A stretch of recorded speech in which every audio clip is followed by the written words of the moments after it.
for Sariel's stuff now. I've just lived with it all my life, so I don't really notice it.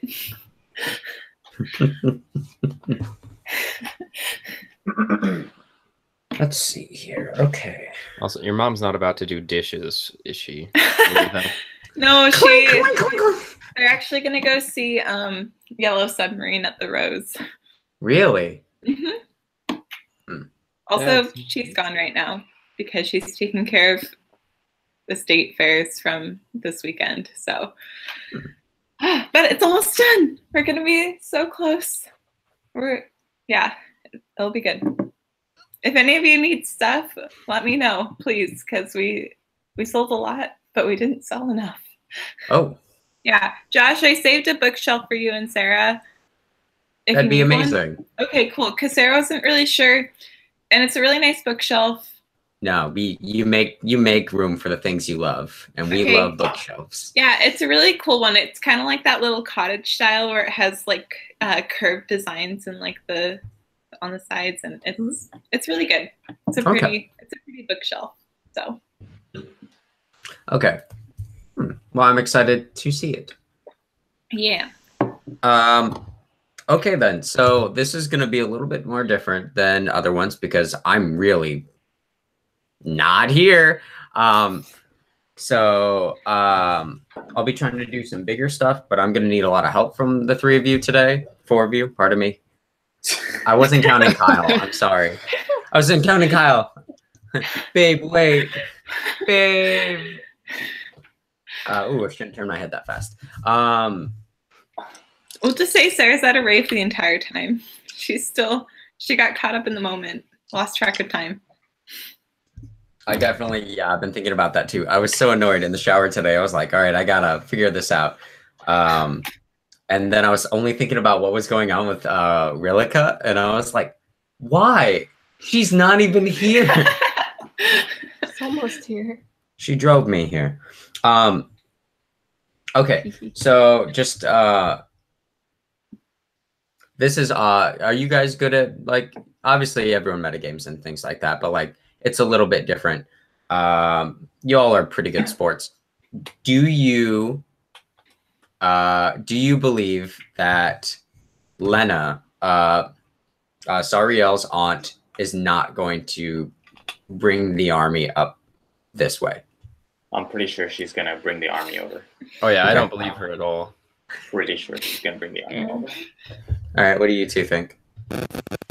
I don't know. I trust her because I had that conversation with her, and she seemed really sincere. So. But what does Aletha think? No, I don't trust her.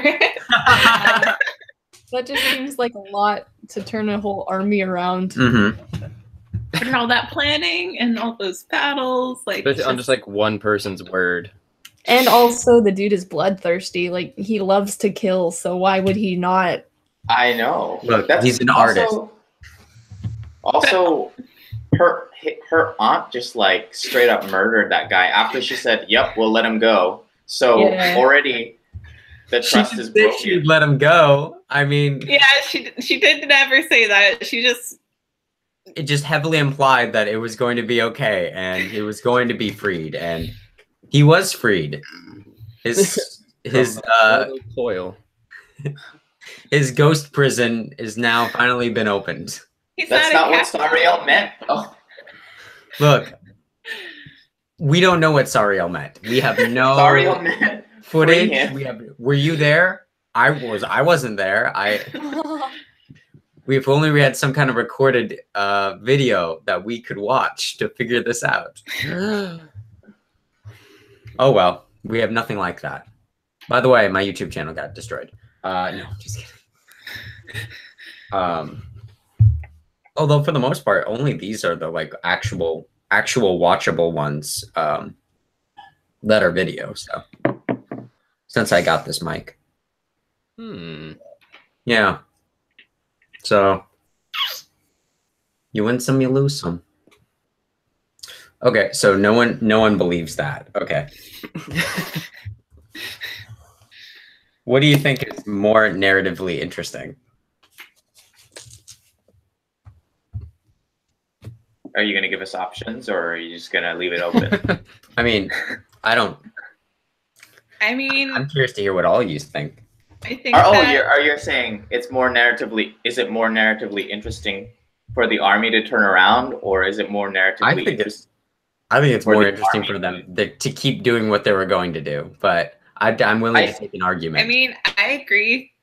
Yeah, I think like too for Sariel as well. Like she can really feel that betrayal from her like own, because she's felt betrayed by so many people in the past that like, and she's been searching for family, and so.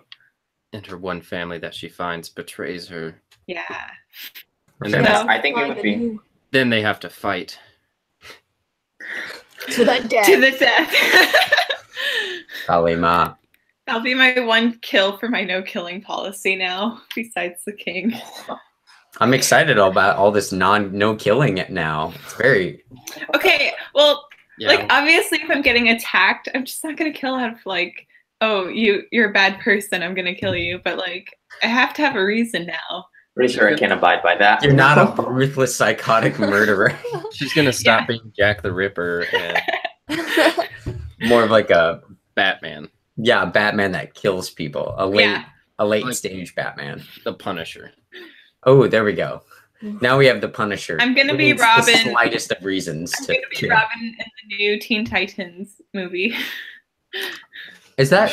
I never saw that trailer for Titans. It's so bad. Yeah. Did you watch the Pro ZD one? Because that was it. Basically, Dick Grayson's just like, fuck Batman, I'm gonna kill some people, and I'm just like, no, that's not. That's like the antithesis of Dick Grayson. Like Damian Wayne, not more of a Isn't it Jason Todd though? Isn't that the Jason Robin? Todd too? Well, no, he's not. He's not the Robin. This is basically Dick Grayson. They heavily imply that it's him. They talk about like, you're that kid from the trapeze. Yeah, they even start the trailer off with the circus, and then it's like, That's so weird. Jason Todd is the Robin that goes around killing people. Yeah. The Red Hood. Mm-hmm. Anyways, so I feel like I'm now that Robin, where I'm like, oh yeah, it's just, but not really. Slightest yeah, this is fine. So we keep it in the Marvel realm. You're the Punisher. I just need to become blind, and then I'm Daredevil. I'm basically Luke Cage. I was just thinking that too.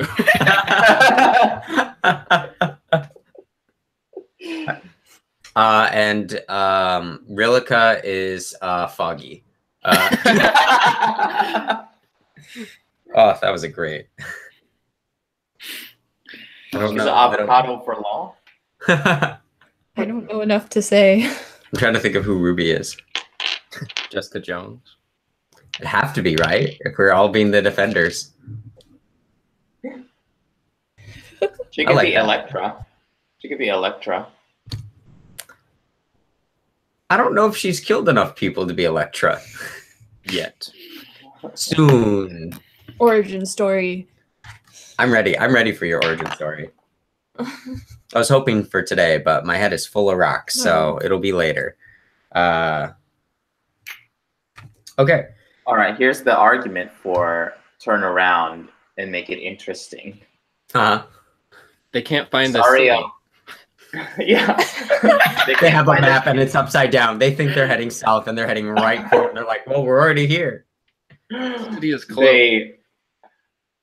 They do turn around, and then Sariel gets to the city and warns us, and then we chase after them. You chase after the 1,000+ person army. We're gonna get them.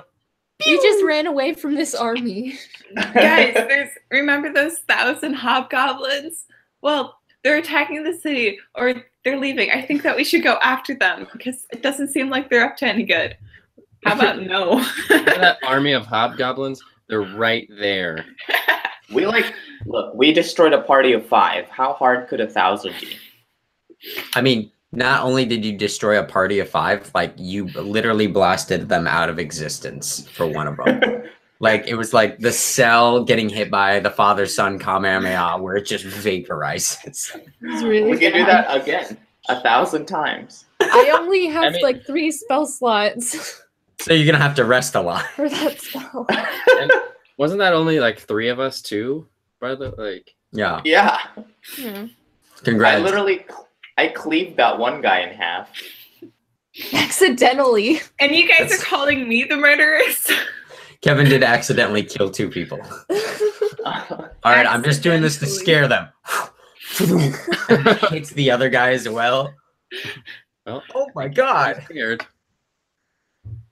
That was so funny. We were all pretty heated about different things at that point. All right, so the city's gonna get attacked. All right. But we don't know that. But we do. Kevin, you can text me about it if you prefer. But I'd love to know how serious you are about mob stuff, and I want to know. Serious. I'm as serious as it gets. Okay, great. I would love to know what the mob does everything. They don't do slavery. I know that, but No slavery. No, they control the market. they're prisoners with jobs. No, they give people more freedoms as long as they deliver. Okay.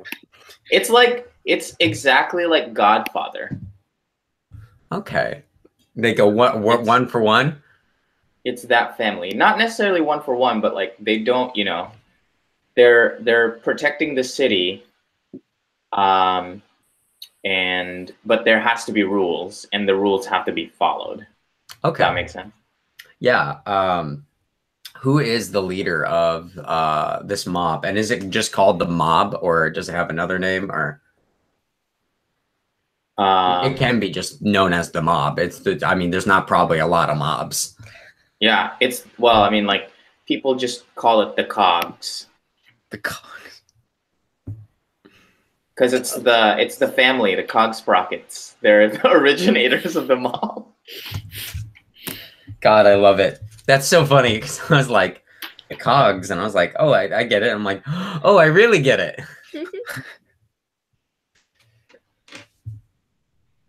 Okay. Who's the current leader of the cogs? It's my cousin Bertolt's dad. So it's Bertold's dad. Okay, your Bertolt's uncle. dad. Yes. Bertel. Bertold.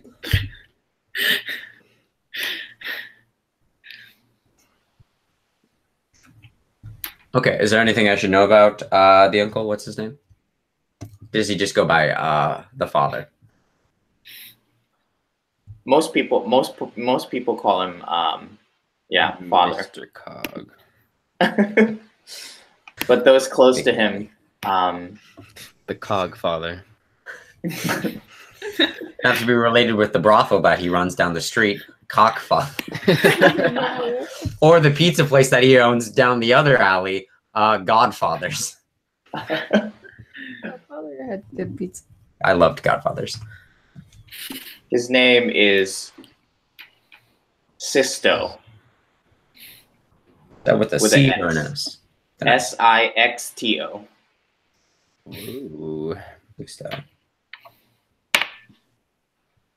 Sisto Cogsprocket. You can call him S for short. He's obviously a gnome, but burly. He's a burly gnome, built like a tank. He's not really imposing because of his stature. He's Right. like it's like a square. He's just as wide as he is tall. You know that kid from Hook? Rufio? Theo? No, not Rufio. The guy who becomes Cannonball. Let's say yes. He's basically that guy. Okay.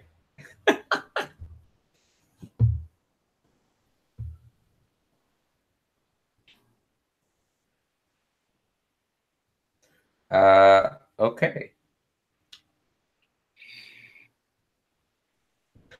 All right. Well, you know what? Let's just let's try to. I was his favorite nephew, and I was supposed to be taking over the family business till I left. Till my parents took me away. That didn't bother Bertold that you were chosen over. Oh, Bertold he's kind of through my absence, he's had time to gain favor with his father. Great. But there's a lingering pain there. Oh, Bertold. Good thing he saved you, anyways. Family's family. Ruby.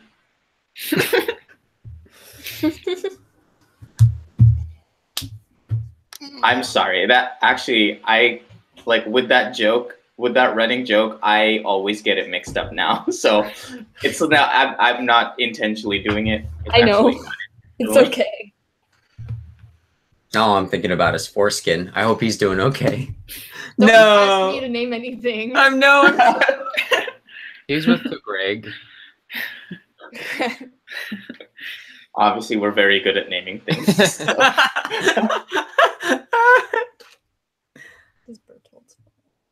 Okay. Let's see. Where do we want to begin? I was really excited to see you all reprise your roles as the band members.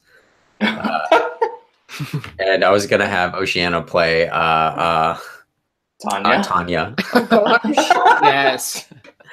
I didn't realize how badly I wanted something until. Why did you knew she wasn't gonna be here? Why did you send her? I don't know why. I'm very not here right now, so I apologize. Oh, that's so funny.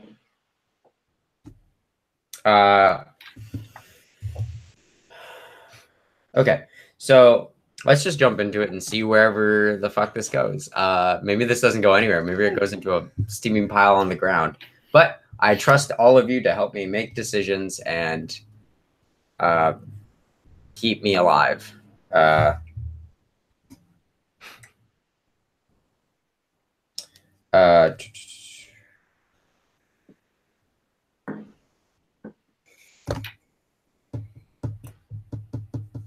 Do you want us to remind you where we're all at?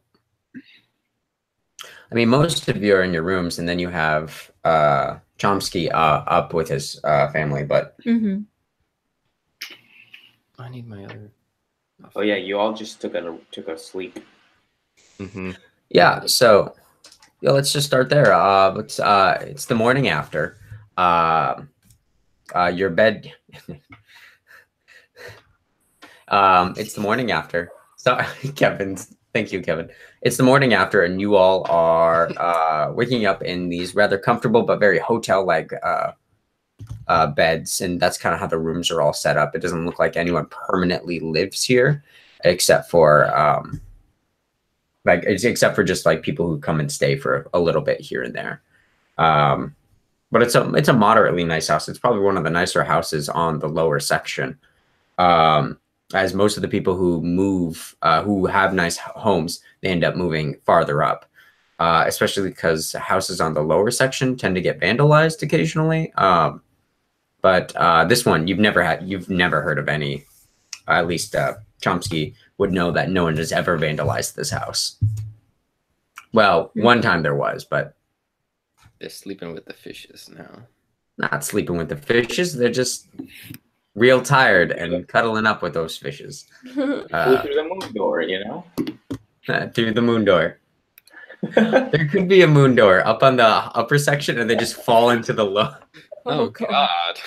That's awful. There'd be falling corpses everywhere. I mean, they're not falling corpses, soon to be corpses. Let the bodies hit the floor. Couldn't that be weird? Like, essentially, since it's a hidden city, if that were to happen, they would just fall out of nowhere. Honestly, it would really be almost out of nowhere. Oh. But yeah, you all are waking up and all your rooms are connected. And Hal, we're going to start with you. And all of you feel free to take your turns whenever. There's no turn order. This isn't combat. But Hal, you wake up to something wet touching your face. Is it the dog? And it is this little baby boy bloodhound who is rubbing his nose up against you. And he's barking at you. Good morning. Well, I'm still on the floor. He gives you a little boof. Yep. I'm up. You see him like kind of pull up his little paws, and you swear to God, but you swear to God you see him take his paw and do this. Oh. He wants to throw up, boy. He's very sick. You had a late. After you left, you see the windows open. Presume that he went out and went to a rave of some kind. Did you go out partying, Master, again? Hmm? Gives another woof. I'm just gonna kind of sit up, still sleep in my eyes a little bit. While I'm just reach into my pouch and grab. I don't know. I assume I have some sort of food, like some jerky or something, and just like hand it to the dog. Yeah, the dog gratefully takes it up, and he sees you going for your pouch, and he runs in a circle, and his ears are like flapping over his face, so he's like tripping over his own ears as he's very excited to take the food from you. And then he immediately runs over to the door, connecting another one of the rooms to Rilke's room, and you see that she is gone. Son of a bitch. I'll go to Ruby's room then. Okay. After I, make myself presentable. Great. Unannounced. Ruby. Ruby, you are awake, and you are just laying back on your bed, and you are holding the box. The box with the rings and your finger as well. And I don't know if you've been thinking about it too much, but something about it this morning just like kind of pulled you towards it. And you didn't necessarily think it was malevolent forces that pulled you towards this box, but I don't know. No charisma checks. No charisma checks. There's no. You don't sense any dark forces pulling you towards this box, but just you haven't spent a lot of time looking at it. You're not familiar with it really, but you were given this box and you don't know much about it at all. Was that what's that? I was just trying to remember. Was that when I gave her the box and then like several other items? I believe so. You gave me your pouch, which had the box in it. I don't know what else might have been in the pouch. I just have Hal's pouch. Wow. Well, then I don't have anything. I couldn't have given you. No. He's been walking around with no stuff. He's been a monk for so long. He's like, I just assume I never have anything always. I have just these. And he pulls out some flowers. Oh, magic. He's a stage magician. I've got a lot of things in there then. But at the very least right now, maybe you did get your pouch back, but you didn't take back the ring box. I still have the box. There's like a separate pouch. I assumed you have more than one pouch. Like a backpack and then like a little important things pouch. It's like a wallet, but it's a crystalline box, almost with the like the blue like Final Fantasy crystalline. That's probably the closest I could say I could describe it to. But it's a small, like almost like a jewelry box. It's not too big, and it has just a small like little latch keeping it closed. I forget. Do we know like if it's in the box? Do we still have to deal with the thrall? Do we know, or is it like kind of you don't know? Okay. I'm really curious about my finger. So I just kind of want to like open it and like kind of glance in. Okay. You glance in for a moment, and you swear. You smell that your finger has quickly started to rot. And I close it.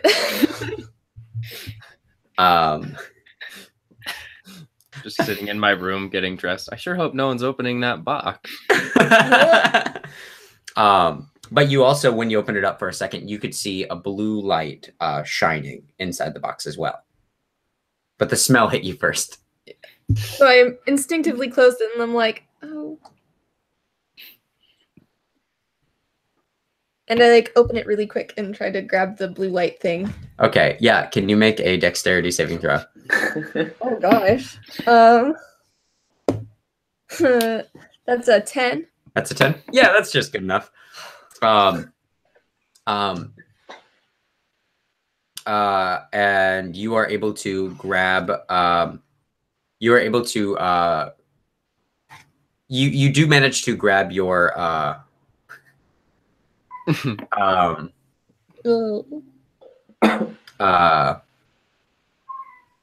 sorry, you do manage to grab the blue glowing light, and that is the ring. But something also happens. You see your finger with the ring still attached to it, and it jumps out of the box. Oh boy.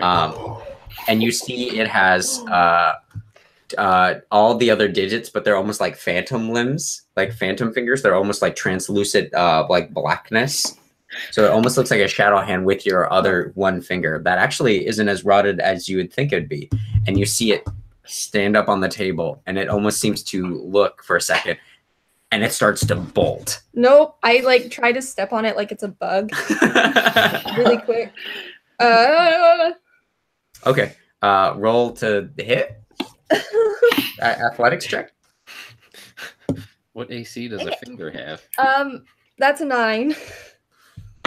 Well, its base is 10, so you don't smash it as it starts to it's heading for the door, and the door it gets its hand on the door and turns the doorknob, and that leads into Rilika's room. No! And it is now in Rilika's room. Well, I'm following it. Okay. Hal, you are currently getting ready. My phone is freezing up, and I need spells. The hand is quickly searching around. Did we decide if there's windows in this? We decided there's windows in this. Yeah, because Rilka snuck out the window. Okay. Yeah, no, you see the it. window's open. Yeah, the window is open, and you see it heading towards the window. I'm chasing it, and I'm kind of like, I'm not screaming, but I'm like making like noises. Hal, make a dexterity saving throw. Dexterity saving throw. Or no, not a dexterity. What the fuck am I talking like, about? what am I doing? Make a perception check. No. Also, Chomsky, did you come back down here to stay the night, or did you stay up in the main house? Oh, I stayed at the main house. Yeah, you're not an animal. I figured, but I just wanted to see. Yeah, you see it heading for the window. I cast Sacred Flame. Okay. It needs to succeed a dexterity saving throw. Okay, great. What's a hand? How good can it be? 19! Yeah, you see the blast just hit the curtains, and the curtains start to go up in flames. It's radiant. Oh, it's radiant? If that changes the curtain vaporizes. So now there's only one curtain on the left side of the window as opposed to the right side. Fuck. I am just completely oblivious to this. What did you get, Hal? I got a 7. Oh yeah, the dog is just jumping into your arms. And you see the hand hop out the window. And you see it start moving right down on top of like the rooftop. It didn't just jump down to the ground. It's running along the rooftop. Oh, I can crawl onto the rooftop then. Yeah. Yeah, I'm chasing it. Okay.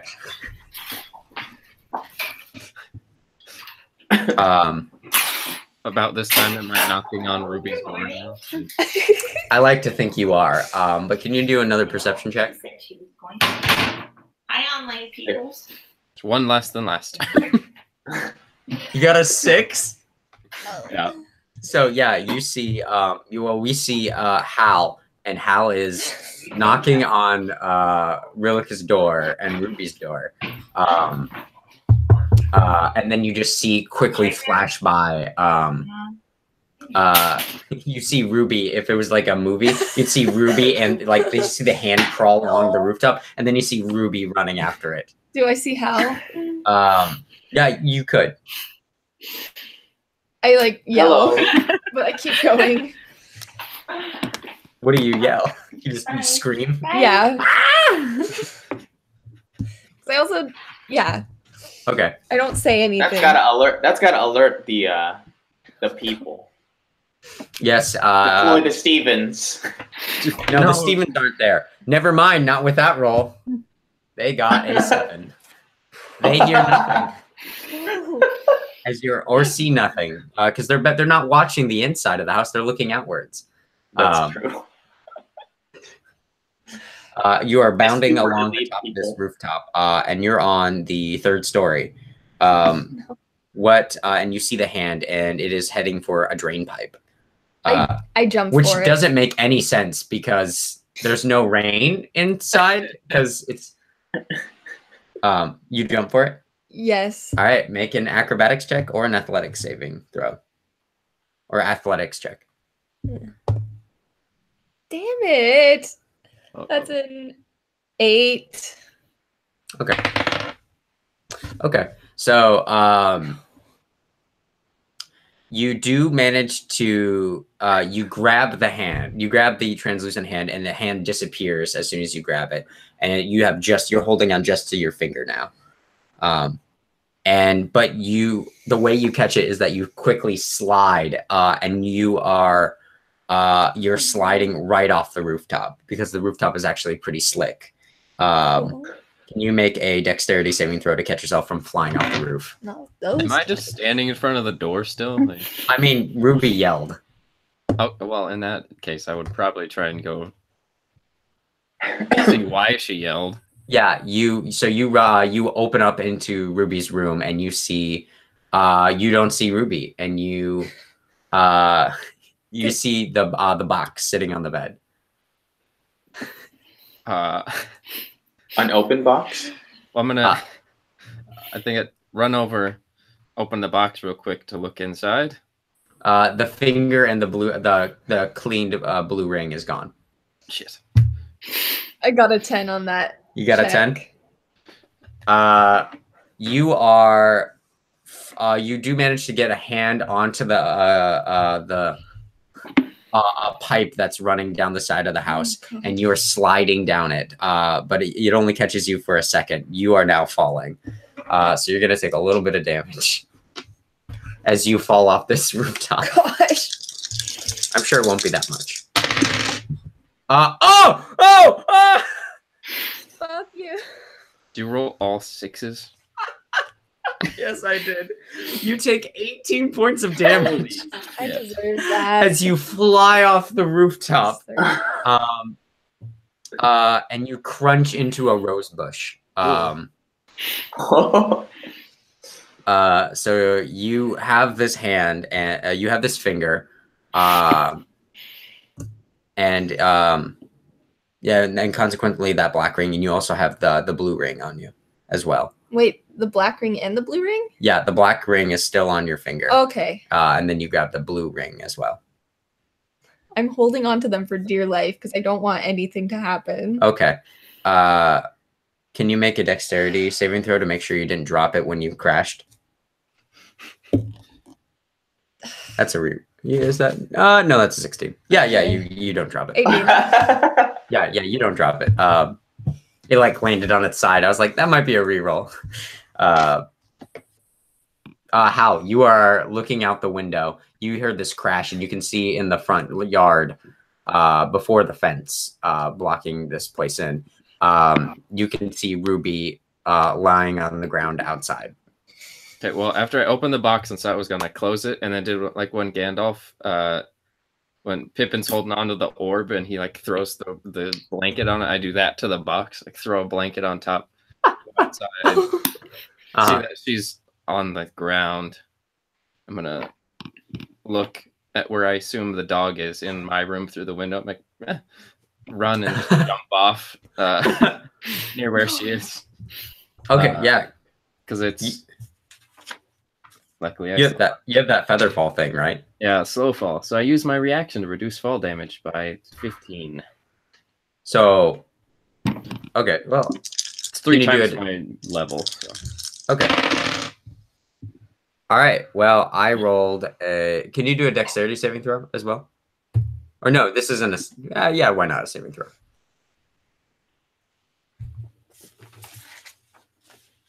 Uh, 10. I don't think that'll be good enough. So you're not going to take any reduced damage.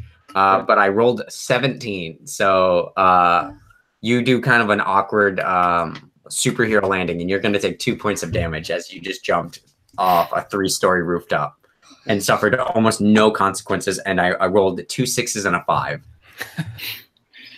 I'll be right back. Okay. So I'll land and then run over and like pull her out of the rose bush. I'm still holding on to them really tight, and I'm just kind of like looking down because I feel really dumb. You had some bad rolls. Yeah, you are you hiding these things? They're in my hands. I just say without looking at him, do you have the box? It's in the room where I saw it open. Or not closed open, it. The box was closed. I noticed that there were things missing from it, and then got him.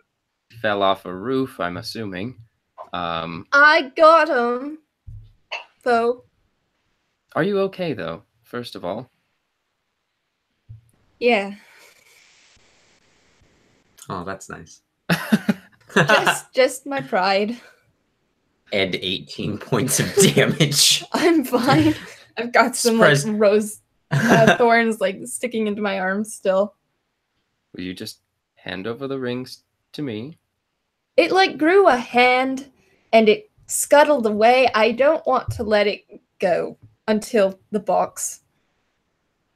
Do you trust me? Fuck. Famous last word. I can't believe you're gonna put that on her. If you want to hold it, that's fine. I would just, if anything else were to go wrong, I'd rather it happen to me first than anyone else. I think you need to stop doing that. Doing what? Putting everything on yourself. I need to tell you something. When we were in the volcano and you fell unconscious, you were actually dead. So that's what that felt like. I can't revive people. I don't really know what happened there. And you shouldn't be here right now. That's a lot to take in. I mean, guess all I can take from that is I'm already living on borrowed time, so I've died once, right? What's one more time if it means saving someone else? Let's go to the room. And I just start walking towards the front door. One of the guards walks over and says, "Are you all right?" Yes. And I just keep walking. I'm gonna like pull some of the thorns out of as we're walking, but I'm also just gonna subtly use my monk pool of healing to give her some points back. Aw. How many? How much? I mean, how many do you need? I took 18 damage. Yeah, you can have 18. Oh. Got enough. Thank you. Oh, that's nice. Yeah, you get back up to the room. Uncover the box. All right, on 3, I'll open the box and you throw it in. Okay. 1, 2, 3. Open the box. Boom. I smash them in. Okay, great. The way that you threw it into the box, You know what? Why not? The finger goes back in the box. I was gonna take the finger off, but now the finger, I guess, will stay. I just smashed it in. That works for me. Slam the box shut, latch it, grab Okay, the, great. like my little personal items pouch and put it back in there. I'm like, I think I'll take this back now if you don't mind. Yeah, that's fine. I didn't want it anyway. You didn't, perchance, read anything that was in here, did you? No, Okay, it good. was just that blue ring. And I you still guess. have that in your hand. What? Yeah, you didn't throw it back in the box. Oh, I had both of them, and I was just kind of thinking I would be like, Oh, okay. smash. Okay, yeah, sure. Blue ring's back in the box. Yeah. All right. Well, No, I didn't read anything. Okay. Good. Anyway, we have another problem. Rilka's gone. Right. That's what I was coming over to your room to tell you, and then this all happened. We were gonna search for Sariel. Mm-hmm. Chomsky, at this point, you are coming up through up the front gate. You just had a lovely breakfast with the family. Some kind of Italian cuisine. I'm not sure what. No, I'm. It doesn't have to be. Just cannolis. Your breath probably smells of garlic. Lots of garlic. But Chomsky, you. One of the guards says, "Pardon me. One of your friends, the female. It appears she is. She fell off the roof earlier today. She seemed okay. I just wanted to let you know, to check in on her." Oh, thanks for informing me. And I asked where they're staying. I didn't know which rooms they chose. The guard points you at the spot where your friend stayed, up on the 3rd floor. Great. And so I go there. Okay, great. So like a motel where the doors are on, like the hallways on the outside. I wasn't thinking so, but like, it can be. It's like a nice hotel. Where... It's like a nicer hotel. I'd say. Okay. Yeah. Nice. So that's the precedent we've already set. Yeah. Kevin so stays in a nice place, and we stay in a motel. You're not staying in a dump. Only the best for my friends, except I get slightly better. Hey, there are perks. You gotta swear fealty to the family, you know, before you can stay in the house. That's true. You've got me there. All right, Ruby. I heard you.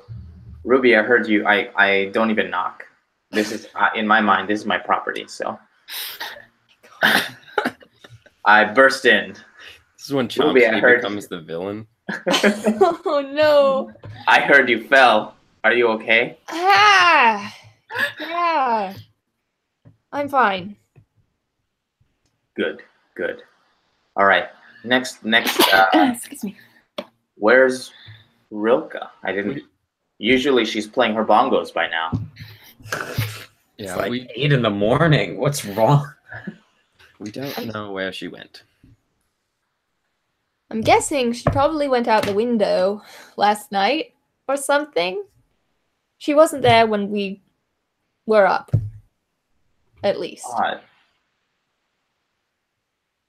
Well, Yeah, she didn't leave a note or anything either. family would like to meet all of you, but they specifically asked to meet all of you. And so if I come back with not all of you,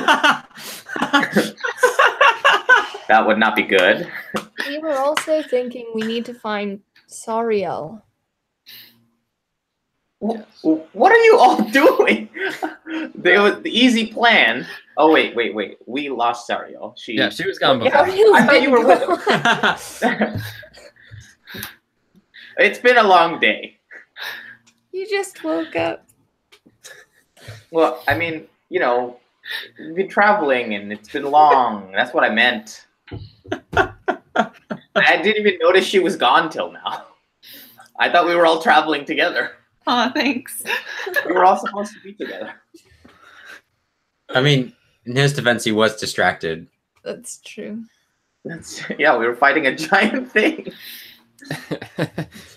You all were ready for that challenge, I swear. You all weren't brave enough. That's what it was. Whole team. Perfect. I'm So what sure happened to Bertolt remembered that there were only 4 of us that came here. But yeah, we should probably try to find Rilica before you meet the rest of my family. And then maybe we can upgrade your digs. What happens if we don't have everybody when we meet your family? I mean, I don't know. It's they're pretty stickler for the rules. So Well, I mean, in their defense, they don't know Sariel's a part of your group. yeah, I don't mean. Has Chomsky told us anything about his family? Like, No. Can I insight check him? Sure. It's not going to be great. I don't think he's trying to deceive you, but I just want to see if I can glean any more from him. I rolled a. Can I counter insight check him? yes. Which would be I don't know. Are you trying to hide anything? No, just Okay, so I mean, trying to see how much I can reveal. okay. They just spend a moment staring at each other in silence. All right, well, you know what? I'm just gonna be open about it. I rolled a 22. I rolled a 5. I love everything. I read you like a book. There's nothing to hide. My family keeps this town protected, and there are certain rules that have to be followed in order for there to be order in the city. You didn't ask a question. I just was forthright about it.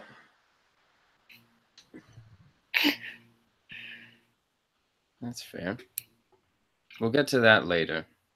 sounds like a zone of truth kind of I time. was thinking about it.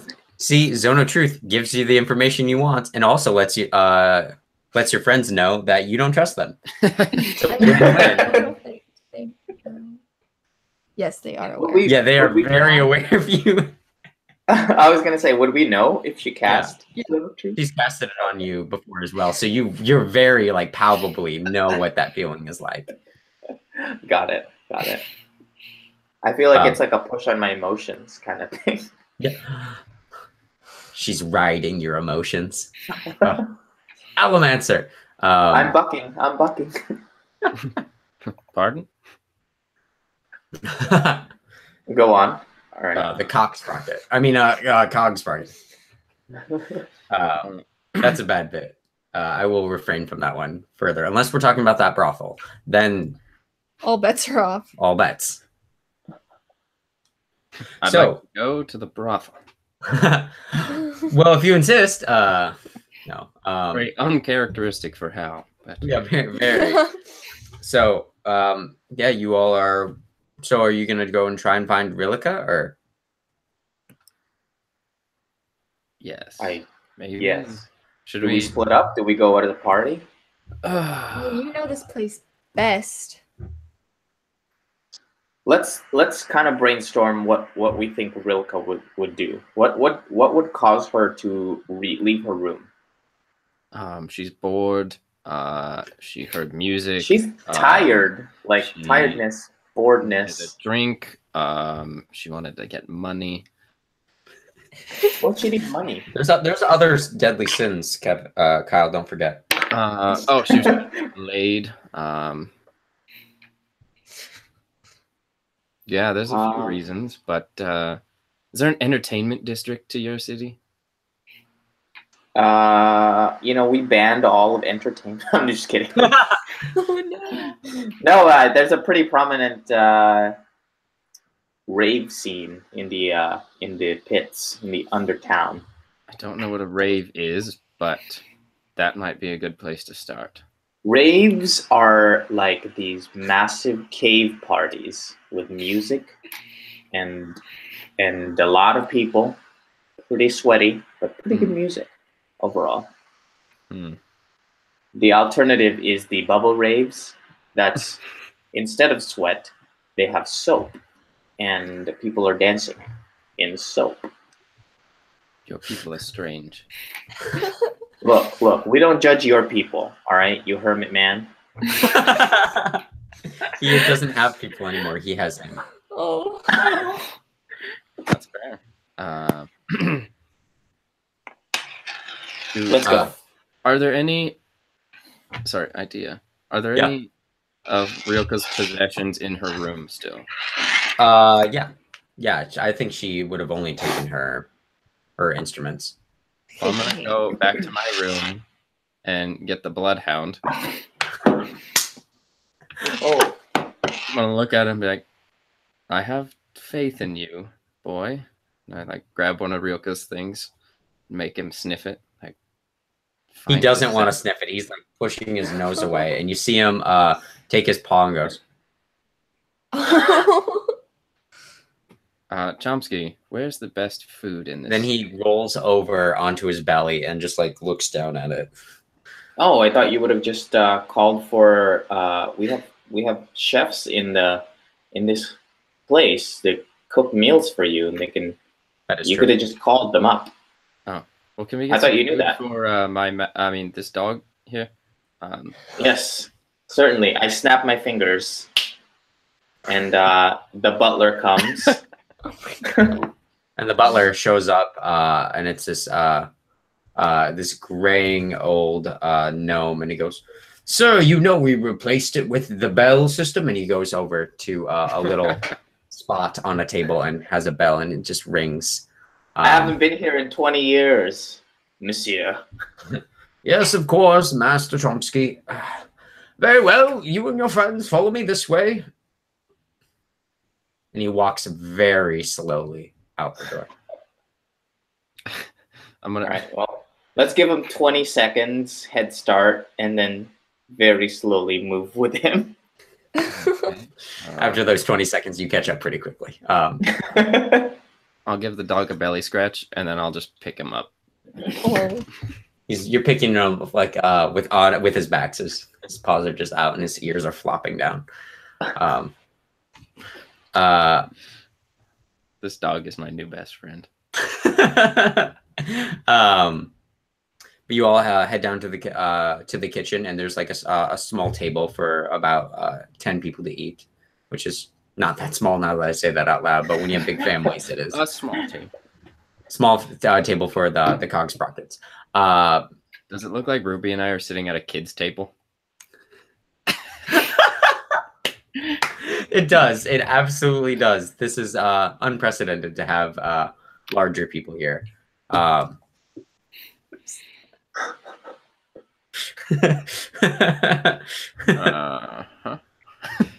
This is funny.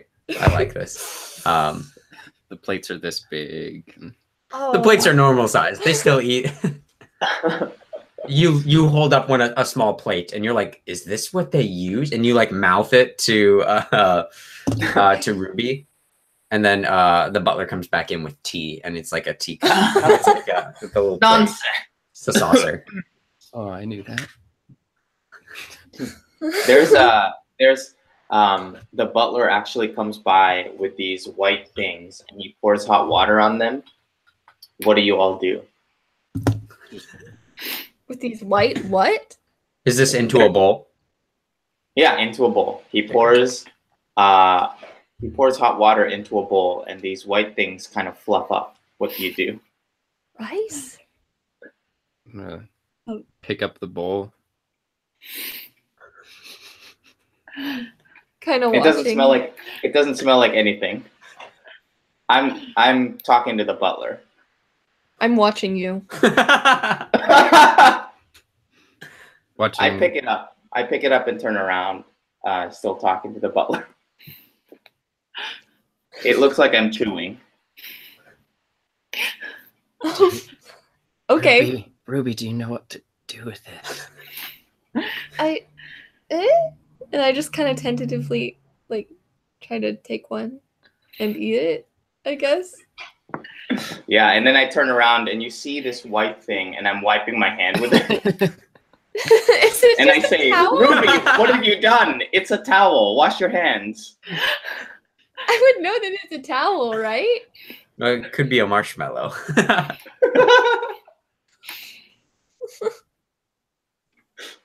Yeah, I mean, like, as soon as you put it in your mouth, you would have felt the consistency of it being like a napkin. Yes, of course. You see the dog was steps up. Someone put down a little. The butler put down a little place for the dog near the end of one of the tables. You see him up on one of the small chairs, and you see him washing his paws, like he knew exactly what to do. I hate this. I love this dog. And then the butler brings out other. It's more of a buffet, I'd probably say this morning, of like different plates of fruits and vegetables and a lot of bread. Mm-hmm. It's like that smorgasbord. Yeah, I'm just gonna dig in. Yeah, I eat like a normal person. You're unsure of everything. You're pulling apart like a piece of celery and you thinking it might be another towel. No, I know what an apple is. I said celery. Some people too. Birds gotta swim, fish gotta eat. No, wait, that's not right. Let's just cut back for a second. Let's go back to Sariel. Sariel and Jared and your new friend Haley. All of you are heading towards this rather large mountainous-like hill. Okay. So the other group got there in about like less than a day. How far is it from the camp where I was at? I would say you're probably it's less than a day's ride, and you rode through most of the night. So your horse is a little tired now, but you took a couple stops, and but you all are there more or less. And Jared looks up and goes, it's just how I remember it. And you look up as well, and all you see is like a forest growing up the side of the hill, and there's nothing. You hear birds in the distance. You hear a loud hooing noise. Someone please do that hooing noise. There's a lot of them. You know the areas. It appears there might be a family of owl bears around, but you can't see. I'm gonna stop the horse before we get to the forest area and turn to Jared and say, "What did you say? Just like you remember it?" Yeah, Jared looks at you and goes, "Of course, yeah. I mean, look at this. This looks exactly like the place. What do you mean? You don't see it?" No. Here, maybe and you see him reach for his guitar again, but he doesn't have it. He goes, "Maybe if I sing you a song about, right, I gotta get my hands on one of these. Even a lute would be fine at this point." And you see Haley, who's also like a little fed up with Jared, but overall a little bit more better than you. We never talked specifically how this works, but how does one get into the city? With this barrier, is it something like someone has to invite you in? Does it exist? Is it like a Wakanda kind of like force field kind of thing? Like you don't know about it, or? Yeah, it's kind of like that technology. Okay. You have to you have to be led there to even figure out where the an opening in the barrier is. And I assume if Jared's been there, he knows where the opening is to not just hit a wall and then get repelled back. Yeah. That makes sense. Yeah. Okay. Yeah, you see a small, right at the edge of the forest, you see looks like must be a farmer or some kind, but he has like a small stand, and he's selling like fruits and vegetables right at the edge of the forest. Okay. I'm probably pretty hungry from riding throughout the night, so I'll go over and buy some fruit. Yeah. Yeah, and he looks at you and goes, or no, it's kind of a younger woman, and she's looking and goes, "Are you here to buy some fresh produce?" Yeah. What do you have? And then she kind of like visibly relaxes and goes, "Oh, um, uh, I thought, never mind. Kind of sorry, I'm not used to this. I don't get a lot of customers here. Yeah," and she points out like a variety that she has, and they all look. It looks fine. You know, it's nothing out of the ordinary that you wouldn't find. Okay, I'll buy some bananas. Okay. Yeah, you buy. I'll buy 3. Okay. Yeah, you are able to, you buy some bananas. And after the transaction, I'll ask her like, so do you know where the city of Jortang is and how to get in? You see her pull out a nail file and she starts filing her nails, going, nope, don't know what you're talking about. Are you sure? Because I think it's around here somewhere. No, I don't. I think I would have heard about an entire city if I. I mean, I feel like it's pretty strange that you're selling fruit out in the middle of nowhere, and the closest town is Jortang. So. You hear Jared and Haley like kind of laughing behind you. And Jared goes, it's all right, love. She's with me. Don't worry about it. And the woman selling produce looks up at Jared and goes, "Who are you?" And looks and goes, No. You don't remember me? That it was that lovely special night we had together that one time. And you're just kind of like her eyes like kind of open and with realization, and then she goes back and goes, "Oh yeah, I remember you quite fondly." She goes back to filing her nails. She says, "Sorry, pool's closed." And then Jared steps back a couple paces from her with you and Haley. Haley's like, what is that about? And Jared goes, "I may have spent some time with this woman, and then I may have spent some time with her brother right after I spent some time with this woman, and I didn't realize that they were brother and sister, although I should have realized such facts because they lived in the same house." I give him the most disgusted look. Like, this is the reason we're not getting in the city. He gives you a shrug and goes, "I can't help who I am." Like, it's a shrug that says, "I can't help who I am." Okay. And he regardless, said, how do we get in the city? Well, I think we need to convince her to let us in because this is the entrance and this is how we'd get there. You see Haley, like her eyes kind of almost flash red, and she goes, "We could use force." And you see her hands start to glow red. She's the Iron Fist. And you see her kind of shake that off, going, "Maybe that's a bad idea. Maybe that's a bad idea." And she like shakes her hands out. Haley, how about you step away a little bit, kind of do some meditation? No. I'm great with people. I don't think right now's the greatest idea. Seeing that your ring is basically glowing red. Trust me, I've been in this situation too. So, will you step aside?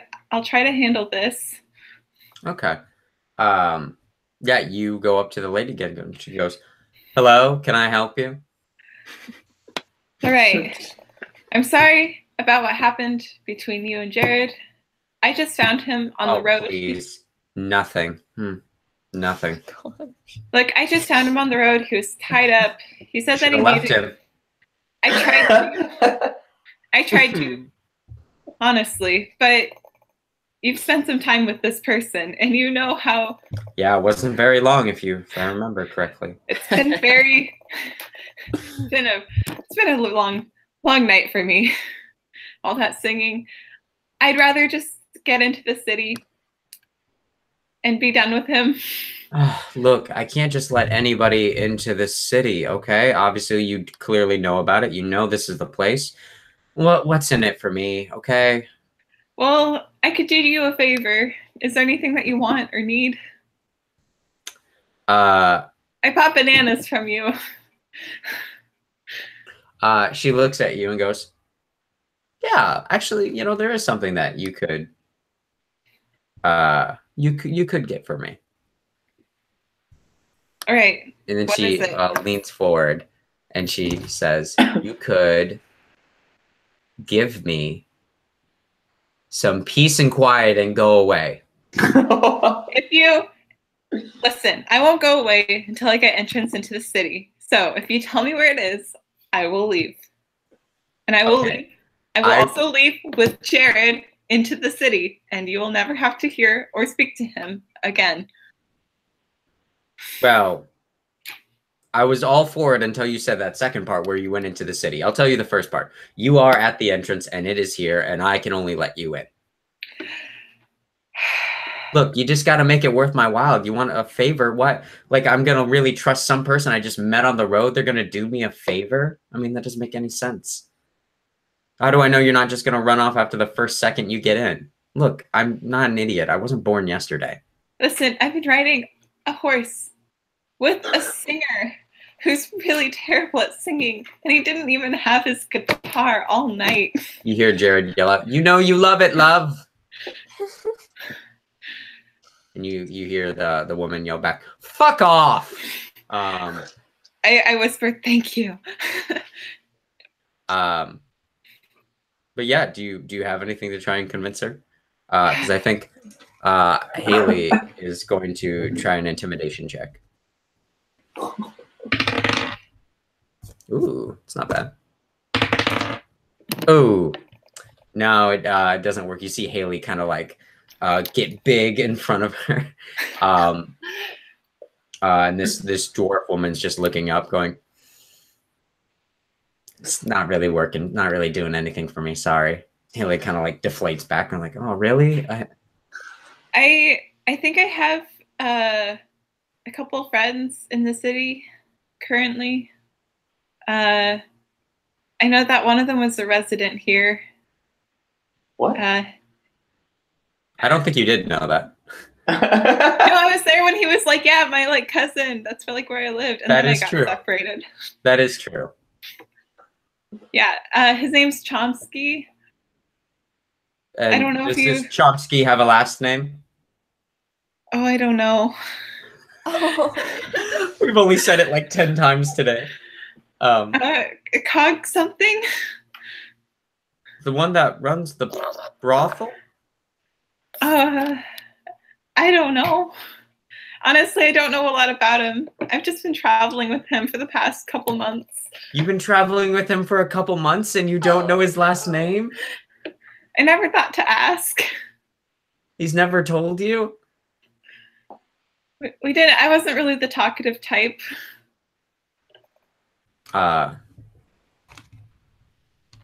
Okay.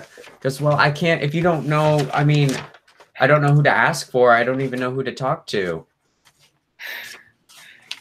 Listen, I just want to get into the city. And I promise I won't cause too much trouble. Just tell me his last name and I'll see if there's something I can do, okay? At this point, I just feel bad. Just what's his last name? Cogs something. Uh-huh. Uh-huh. He said he had a cousin named Bertolt. She looks up and goes, Bertolt? Come on, Zariel, you could do this. God, I should have written it down. It's not Cogsworth.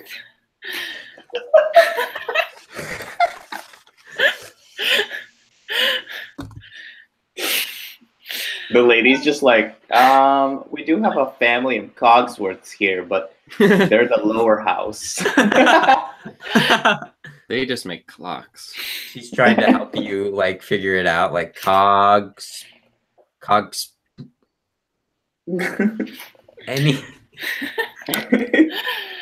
Oh I don't know their last name. I'm sorry. Jared goes, wait a minute, you know a cog sprocket? I'm like, yeah, that's it. And the lady That's kind of looks it. at you and goes, do you really know a cog sprocket? You really, it doesn't sound, all right, you know what? I'll be right back. You just wait here for a moment and I'll ask, okay? Who am I asking about? Komsky? Chomsky. That's a funny name. Okay. And you see her just kind of turn and walk into the forest, and there's a shimmer, and she's gone.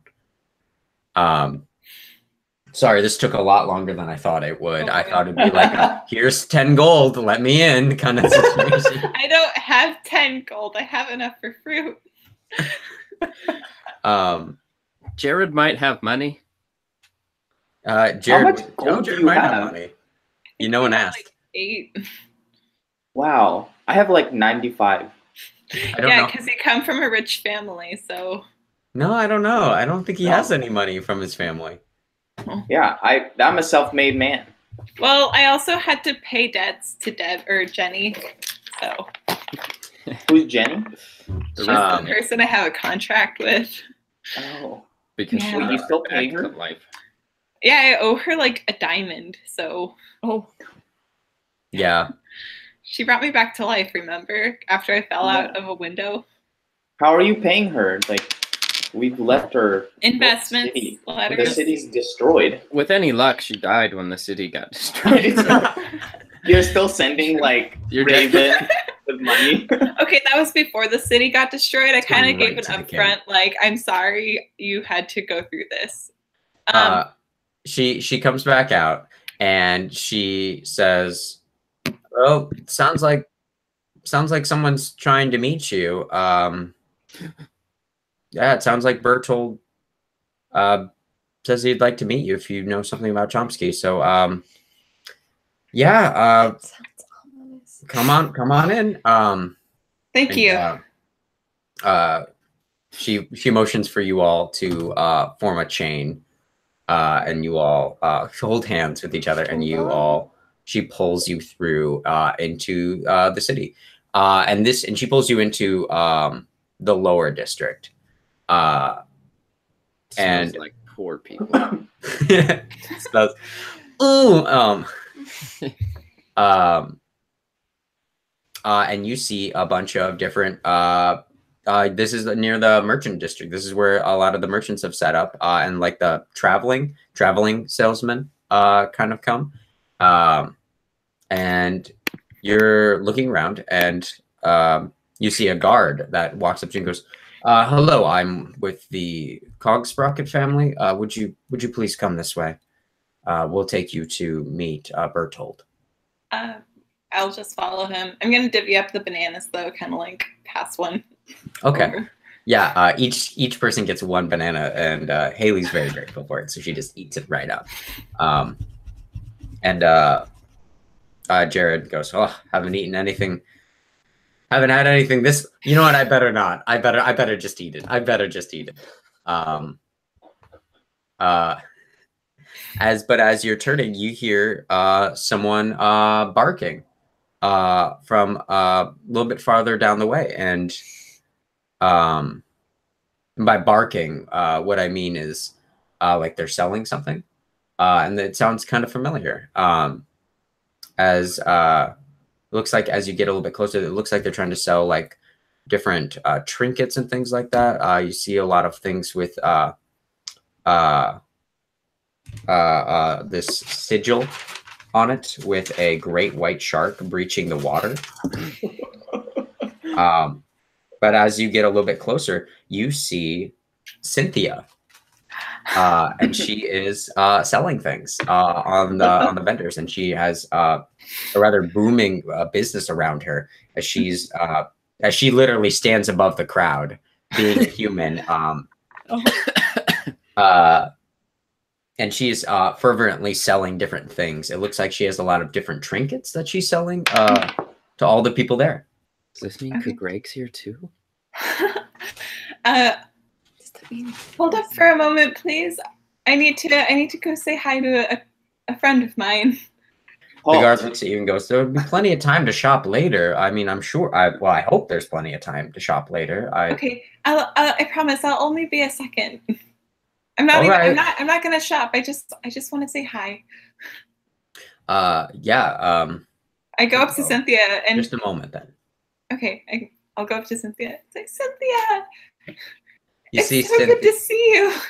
Cynthia kind of looks really confused when she sees you and goes, "Sariel, what? Sariel, what are you doing? Sariel, what are you doing here?" What are you doing here? It's a long story, but you know, it's good to see you. Yeah, it's good to see you too. I'm sorry, I'm working right now, but Wait, we can catch up later if you want. Yeah, please. I'd love to. All right, I gotta go meet someone apparently. So All right, we'll meet me here later then. all right, I'll give her a giant hug. Oh, she's surrounded by smaller people, so she's like trying to like. We do the awkward like over the counter hug, like. Yeah, it feels like that. As all the little people are like, "Hey, come on, don't be a dick." All right. And Cynthia's like, "Sorry about that." I'll see you later then. All right, yeah, see you later. Yeah. And you start heading out. All right. And you continue to follow. Hang on. Let's see. Ruby, can you above or below? Above or below? Below. Below? Okay. Okay. You so I got a 68. So as Sariel is heading. Nah, I don't want to do that. I apologize. I would say that you see Sariel coming into the city, all of you, when you are walking around trying to find Rilica. You see Sariel come in on a horse that was not hers, and you see her with another person who's also walking with her horse, and another drow there. But they stick out like sore thumbs because they're all huge, because this is a place meant for small people. But you see them coming your way. This is like about 5 minutes after that interaction. So, Sorry. Can the bloodhound get really excited like he found them, but he really didn't do shit? He didn't do anything because he did not find Rilica. Like, oh, these are the wrong ones, but I'm still glad to see them. Yeah, the bloodhound starts running right to for. See Zariel. That's the bloodhound starts running right for to Sariel.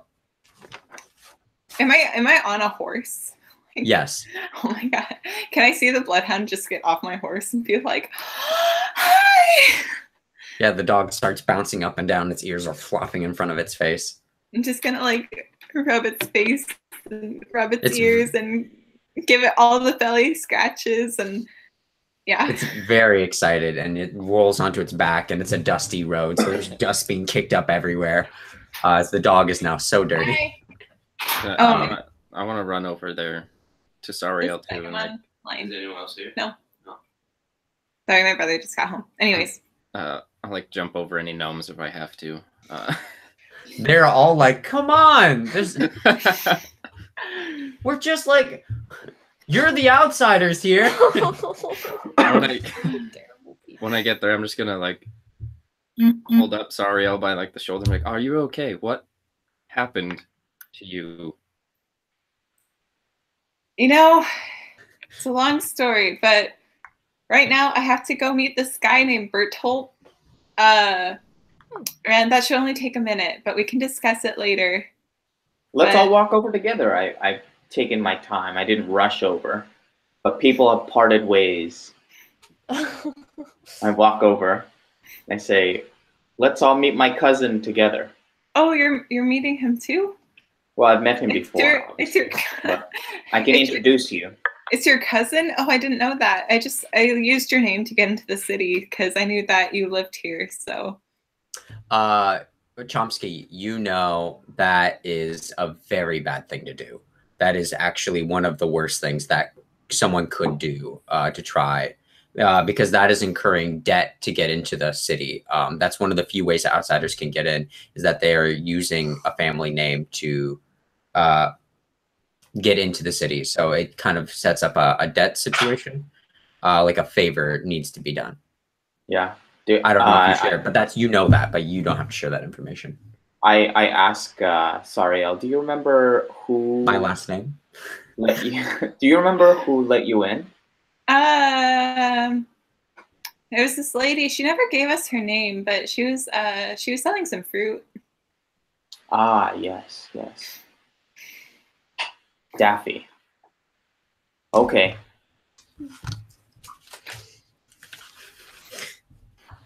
Do you know Daffy?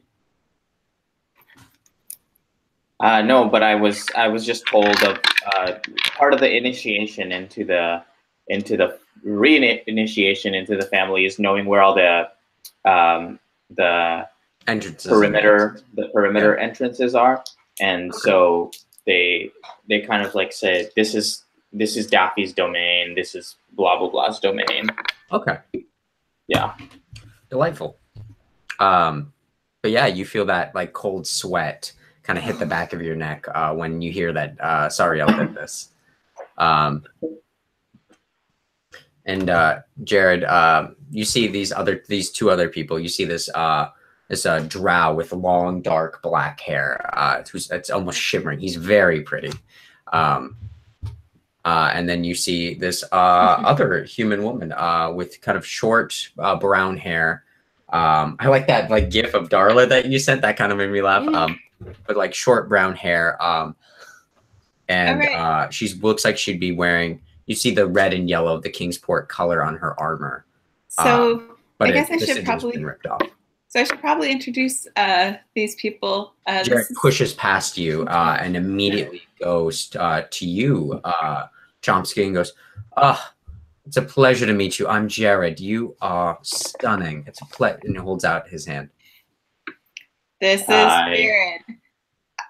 He's kind of a pain in the neck. You see him flip his hair and he smiles at you and winks.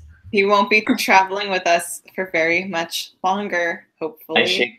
I shake his hand, and very soft. I say, "Pleasure to meet you. How did you come across Sariel?"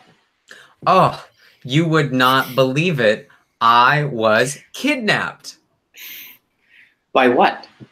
Well, I was kidnapped. How does an adult get kidnapped, Jared?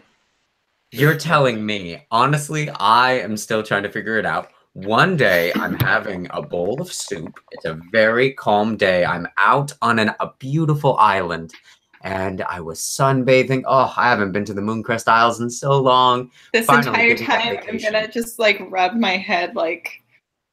I was there with such lovely people. After what happened with the volcano there, I just, the tourism, the prices to get there has just gone down so much, but it's so lovely this time of year. I mean, the flooding has gotten a lot better now. So I'm there, and there's, I always wanted to see a werewolf. So I went there, and they were amazing. They're so big and furry. I mean, not that, no judgment here. But it was just so nice. And one day I'm out sunbathing, and then the next thing I know. All right, that's too many details. Well, I was just about to get to it. I was clubbed. It's too long-winded, Jared. And carried away. And the next thing I know, I'm being flown through the air by this big, spiny, purple creature. And it's got me in its talons, and I'm flying in the air. And it's got these long, like, wings, like a cloak wings that would, like, hung around it, like a bat almost. But it was all spiked. Wow, it seems so familiar. Didn't we just fight one of those things? I turn to Ruby and Hal. I'm not paying attention because ever since I like released Sariel and noticed the third person, I've just been like, this person looks familiar because we saw her before, right? Yeah, I don't know if you would like, fully remember. Wasn't she the guard? Wasn't she a guard in the thing? Hey everyone, this is Haley. I pushed Jared aside. I'm like, this is Haley. Jared goes, but I wasn't done. I don't care. Jared, you see Jared kind of turn back and goes, can I have your horse then? Yes. Just What? Yippee! And you see him hop up onto the You horse. just gave a horse away? Anyway, it's go worth on. it. This is Haley. We ran into her on my way here. She has one of the rings. And And Haley looks at you and goes, really? Really, dude? You're just going to out me like that? hey, we've dealt I with them remember before. I remember you. We've all met before. Yeah. Yeah. I'm Weird. looking for someone. Who are you looking Well, for? let's, hold on. Before we get into all these stories, There's also the guard Let's- that's right there going. So I was, hello, Chomsky. It's a pleasure to see you again. I was asked to help deliver these people to Bertold. yeah, Oh, we're no. headed And you there. see that Jared is now rode off on the horse. No. And you hear Jared yell out, I'll be back. I just got to sell this horse. I turn to the guard and I say, he isn't with me. We just happen to be traveling together. Well, I mean, and then the guard looks at you and goes, well, you invoked the Cog Sprocket name, so I assume No, he needs to come with. I just we're not associates in any way. We just happen to be traveling the same road at the same time. Right, but he came in with you all, so I mean, technically, it's not. You see He's right. Jared run back later, and he's got this big bag of gold, and he goes, I sold the horse!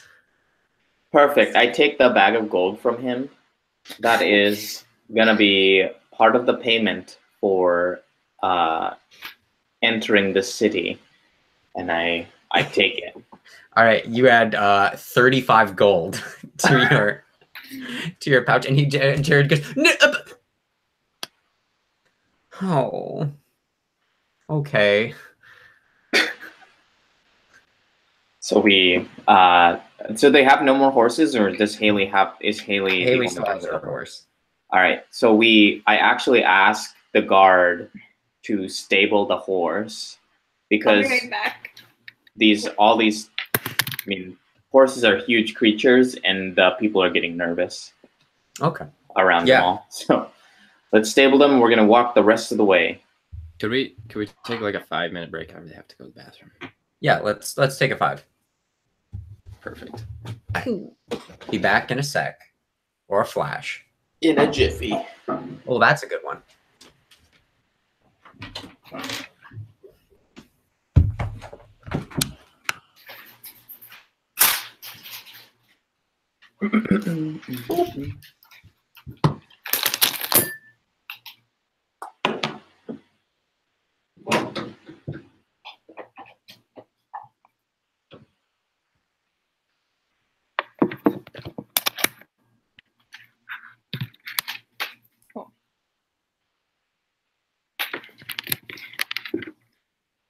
Did everyone leave, or are you guys just playing a prank?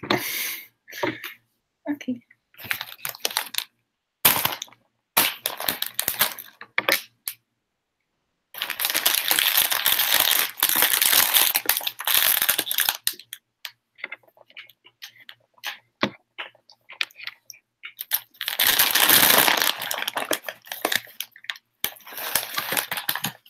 Hello.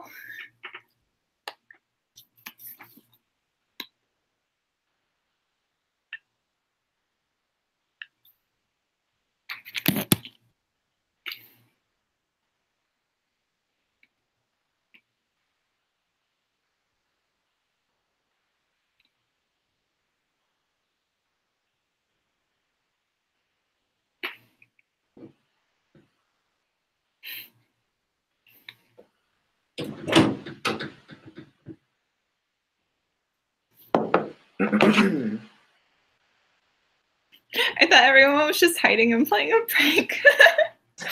No, we took a 5-minute break. Oh, yeah, no, my computer was just like on the verge of dying. So I was like, cool, I need to go get my charger now before my computer shuts off. Yeah. And then I grabbed some chips because I haven't actually had breakfast yet. Ooh, I went to Macrina Bakery and got a loaf of brioche, and we made eggs. Man. Mm-hmm.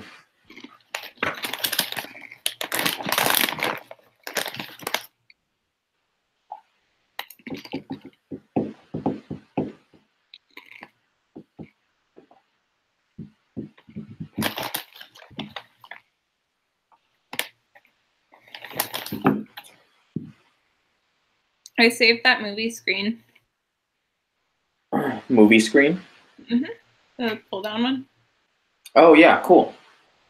It's portable. It's like, it's basically just the size of like, yeah, anyways, it folds down. And so it's like really easily stored. Mm-hmm. The size of a what? It's like the size of like a big roll up poster. Like, Okay, it doesn't take up any space, which is like super cool. that is cool. Yeah.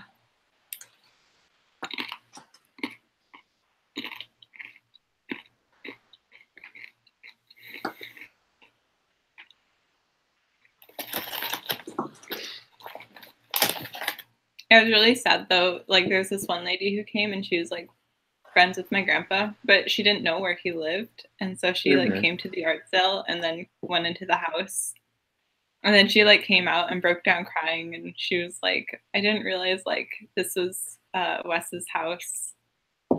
And like then she told us like how they knew each other and like how great of a person he was, and like it's just like a really like it was physically taxing, but it was also just like it was more emotionally taxing because a lot of like his neighbors came because they knew that we were having a sale, and like so they all like came and were like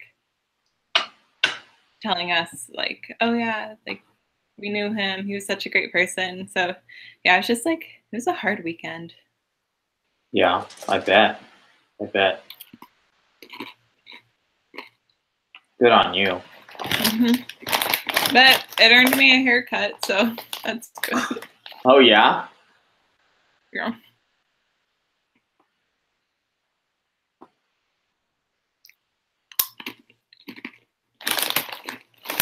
These are my favorite chips. We're gonna have them all the time. Garden of Eden? Mm-hmm. They're called Red Hot Blues though. They're spicy blue chips. Ooh. Mm-hmm. Spicy blues.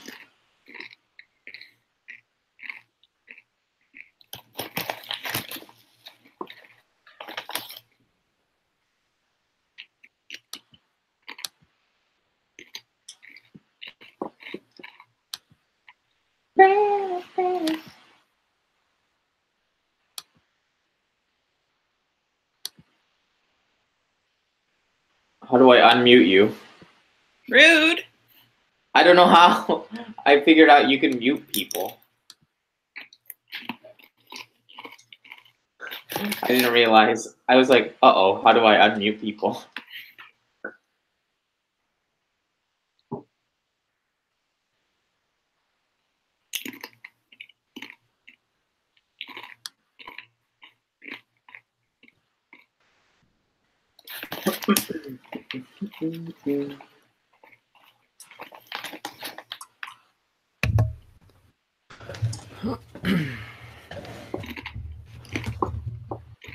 So Kyle, did you want that typewriter or no? Oh, sorry, I forgot to get back to you on that one. As much as I want to, probably not, because I already have an old typewriter that. Okay, cool. Yeah, I mean, I already do too, so that's why I was like, I don't really need this. And he seemed like the typewriter sort of person, so. Yeah, see, it's back there. Yeah. Cool. But thanks, so. No problem. Yeah, basically my mom said, like, if any of your friends need anything, like, they get priority because we know that it will go to a good home, so. Sweet. What else do you got? Pretty much like everything. Oh, I found a brand new copy of the 1973 edition of The Two Towers. Wow. Yeah, so that was cool. Kevin and I are gonna keep the movie screen though. There's a portable drop down, like pull down movie screen. Yeah. That's cool. Yeah.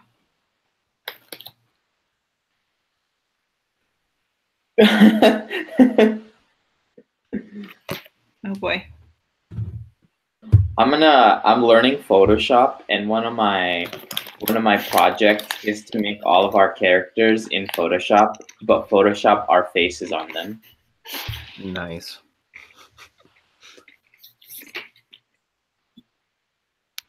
I really want to get one of our like the Photoshop jobs I did framed. So like it will just be in the middle of the living room and it'll be all 5 of us. But if you look really closely, you'll realize that one of those things is not like the other.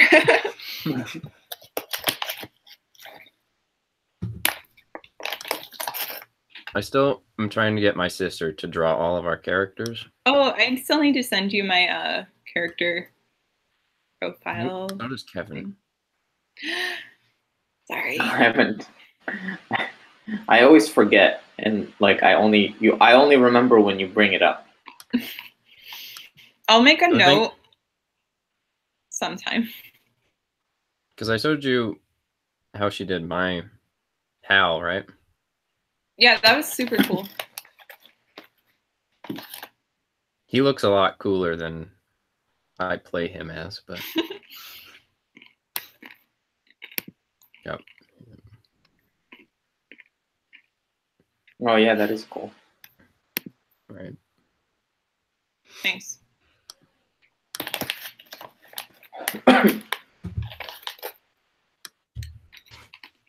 Yeah, she's drawn other people's characters too, which is pretty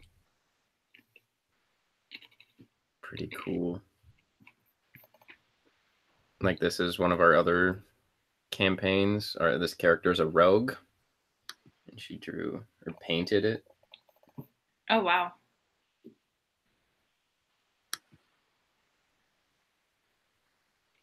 Yeah.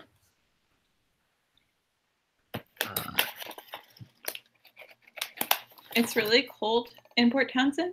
It's 57 degrees. That's so nice. I know, that sounds really nice. No, it's cold. It's like 90 degrees here in Seattle. Do you want to like trade weathers and then kind of get into a good middle point? Like you give me 20 degrees and I give you 20 degrees and yeah. That would be nice, actually, just the average, the midpoint of the two, because lately I've been like dying of heat. Yeah. Take showers just to take the shower, cool off.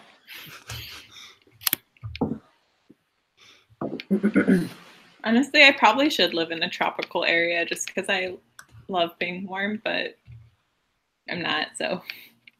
Well, I mean, I think dry is better than tropical, really, because it's the humidity is like, I don't know. I'm not like a big fan of that.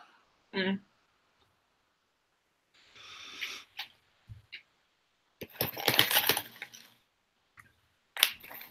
Yeah, it's supposed to be like 98, 96, 94 in Spokane the next few days. Woo! And I'll visit and it'll be still that, and I'll be like, this is really warm, and I'll complain then. So. But I gotta go to Oregon this week, so. Okay. Oh, that's cool. Hello. So I thought all of you were just hiding and playing a prank. So I was just sitting here like shouting at the computer, like, "Hello, where are you guys? Like, is this a joke?" This is a bad joke. My computer was just dying, so I just had to go run up and get my charger. That's really funny. Yeah, I was like, "I'll be right back, you guys." Like, I just need to get my charger, and then I came back, and everyone was gone. He's really buff. I just also saw Oceana's photo of Hal's father, of Bertold's father. Like, he's a fighting Irish gnome. I feel like he would. Italian American. I know. There's so many different. What a melting pot of a city, am I right? More of a salad bowl. This really is just New York in the 1920s. Yeah, except our friend is the mob, and that doesn't guarantee us anything. More of a gangs of New York, if anything. I feel like I kind of fucked that friends up with too. the mob than enemies with the mob. Bertold's dad is Daniel Day-Lewis. Oh. Oh my god, I'm not ready for this. I needed to spend more time working on that. Better practice your impression. I know. Oh man, he's a scary man. We ready to hop back into it?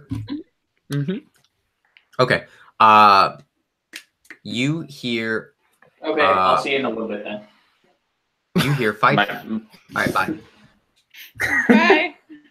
Bye. You all hear fighting coming from the next block down, across the way.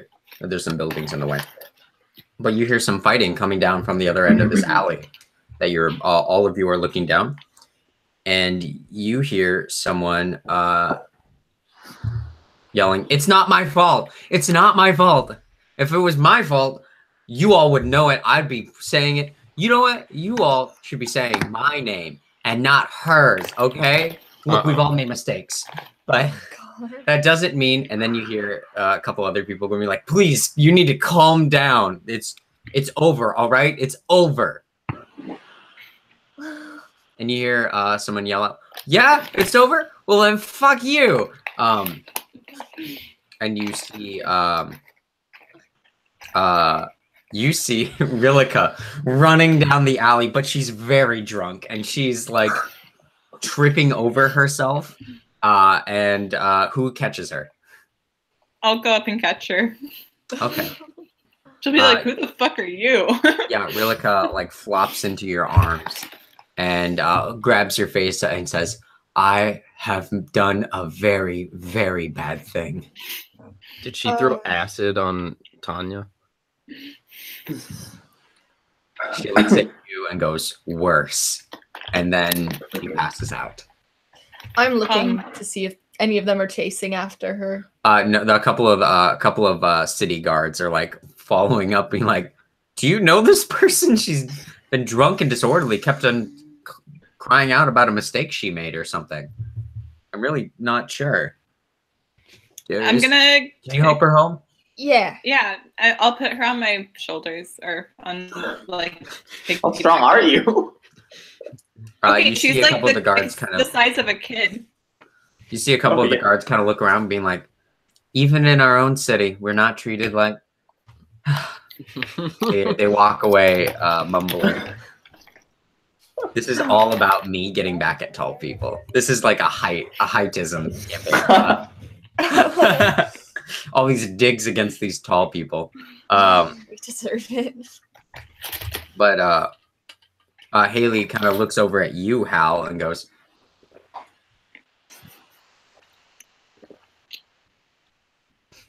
"Did I get it? Did I? Is it a did Huh? we've been riding all night. You've been staring at me like I figured it was probably me. Then I No, so was it a booger or was it? All right, you. No, do you have a? You just look. Hold on, and she walks up to you and goes, "Pardon me, I'm bad with boundaries," and she wipes some eye gunk out of your eye, or attempts to. I'll just stand there and like let it happen. It's very uncomfortable. Everyone else here is very uncomfortable. I assume. He goes, "Sorry, that always bugs me so much. I'm sorry. You just When she wipes the eye gunk out of my eye, do I see the ring on her hand? Yes, you do."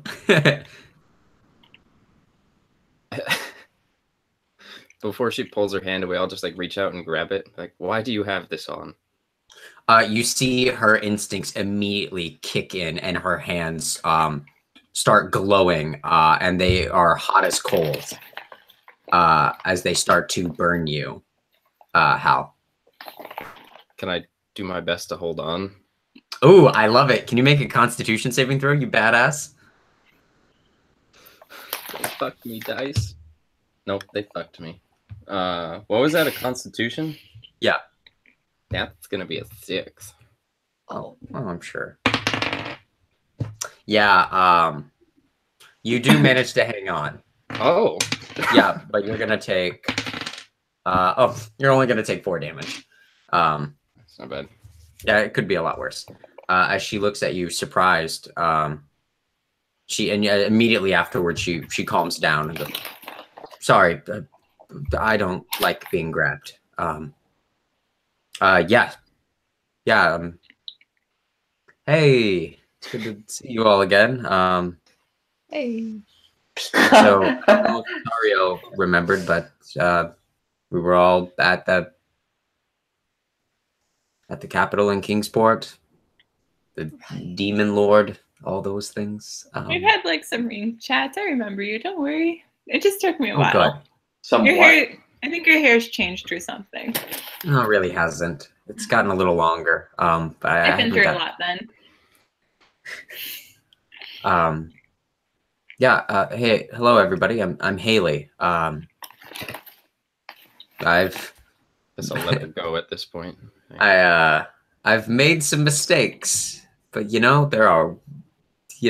are all paying our own penance. We are all walking our own paths. That is true. So how are you all doing? Look, can we go and meet this person? I actually, I still need to go and I gotta go find someone. So, if we could just hurry this up. And she looks at you, Chomsky.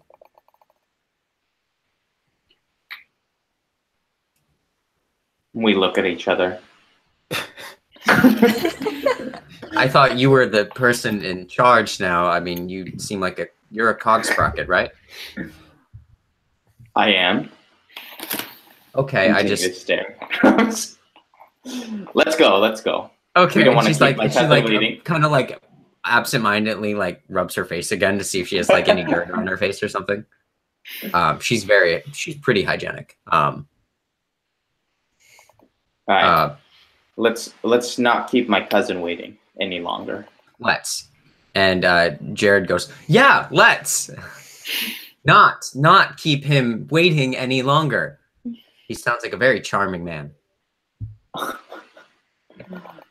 If Jared annoys me one more time, I'm gonna have him bound. The power's already gotten to Chomsky. Oh, no. I just whisper like, listen guys, okay, he's basically saved my life in the past, but I really can't deal right now. I was like, I don't know. Do you like this guy or do you not like this guy? I don't like this guy, but Jared saved walks my up to you and goes, I've actually saved her life twice because if she left me to die, her conscience would have never recovered. So I just want that to be clear. I've saved her life more than once. I'm just gonna go back just once. Let's go. I walk. Just keep walking. Yeah, you all start walking, and you're gonna all head towards the elevator as well. It's like a whole mechanism, Okay. like a cinch system. It's not like traditional elevators. Elevators in a fantasy world can happen. Ha. Is it still enclosed though? It's open on one side, the side that Okay. you get on, because it's meant to carry like horses and carriages and. I'm gonna position myself on that side because I hate claustrophobia. Okay. Yeah. Yeah, and you all start heading up, and it's how big is it separating the two cities? Like, I mean, a couple. I wouldn't even say like a mile. That's way too high, right? No, that's really high. Maybe That's like 5,000 feet. Yeah, I know. So maybe a couple thousand feet, maybe a max. Yeah, probably like half a mile. I was gonna say like 150 feet, but okay. Oh yeah, that works. That's pretty high. I mean, for like a cliff, yeah. I was just thinking about like the cliff by my house, so and that's Yeah. like still pretty steep. Yeah. Yeah, it's Because they do buildings in here, so I just imagine the buildings can get pretty big, but it doesn't have to. Yeah, be maybe massive. maybe like 200 feet or something. Okay. I don't care. So yeah, but let's go. Yeah, a couple 100 feet-ish, and you all are climbing upwards. Do you have anything to say? Like to prep them, Chomsky, before you all go in, or you all make any small talk on this elevator? Because it's kind of a slower. I mean, it's not. So, Sariel, how did you get separated from It's kind of a Ruby long and Hal? story. We got a while. Oh well, okay. Well, Give me the you short see, of it. there's a battle between hobgoblins. We've heard this from Hal. Yeah. So that story checks out. And well, I was They're trying to both protect. lying. I was trying to protect Hal and Ruby by being the only one that went up, or I went to go scout out what was going on, and I got caught. So instead of like trying to go back down and pretend that I didn't get caught and protect Hal and Ruby, I just surrendered to them. And then I got carried off and to the hobgoblin camp, and I met my aunt because I thought all my family was dead. We had a good chat. She said that she wasn't going to attack the city. Oh, so they were planning to attack the city. Yeah, apparently they have a hit list, and you have one of the guys. What's their name? She didn't disclose that information. It's just someone that both like murdered our family. So that's a pretty serious charge. Yeah. The whole family? Yeah, my entire clan. But I don't really want to talk about that. So, anyways, then they let me go. Oddly relevant. They let me go, and they let me have a horse. And then Jared knew where the town was, so I ended up. So they're attacking the city. Jared said, "Whoa, you can't skip over my entire part of the story." And he's like looking over the edge. You already told your thing. Oh, right. Sorry about that. Well, she just didn't mention the part where I saved her life. So, her moral life, her moral compass. I'm her moral compass. My aunt Lena was right next to the edge. My aunt Lena, she said that she was going to attack the city, but I realized that the king is the one. The king in Kingsport is the one who is really at blame. So I convinced her to attack him instead of the city. So excellent. I turn to the guard and I say, "Prepare the city for siege."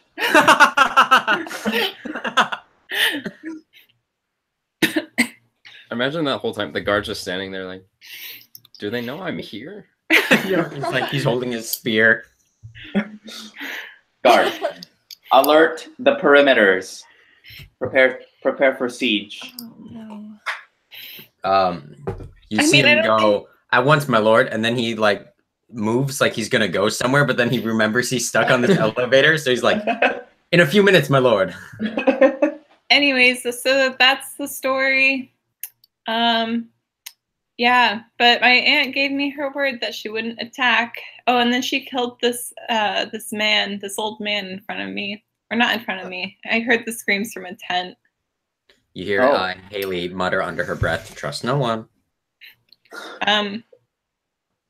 So that kind of like harmed my trust a little bit, but she's still family, so gotta count for something, right? We know all about family here. I just start kind of laughing. I'll just laugh nervously with everyone, just like. Well, it sounds like we gotta prepare for siege, everybody.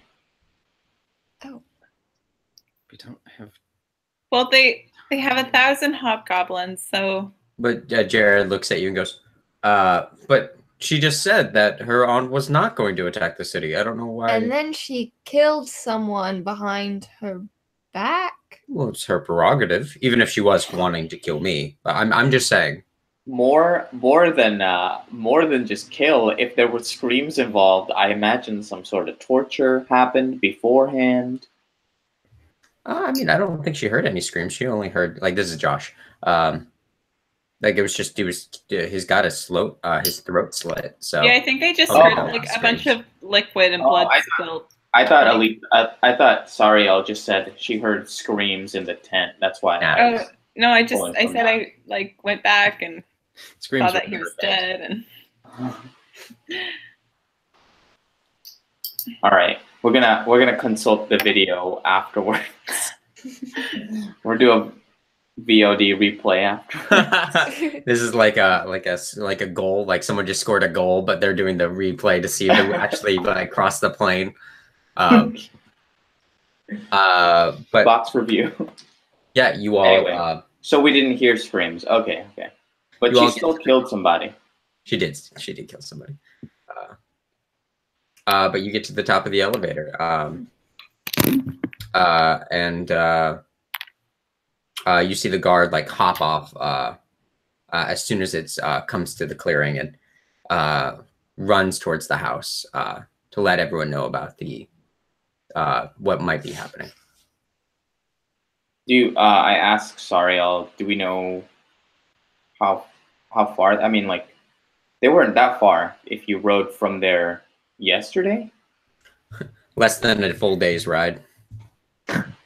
yeah, but they also didn't have enough horses for all the hobgoblins. So I'm sure like they'd be walking on foot and only have like a couple people on the horses. So probably a day. Okay. If that's happening, because my aunt did give me her word. So Perfect. I don't know why you're so worked up out of this with this. Well, like, I mean, this is a sacred city. yeah, but and, she told me that she gave me her word that they'd be marching south.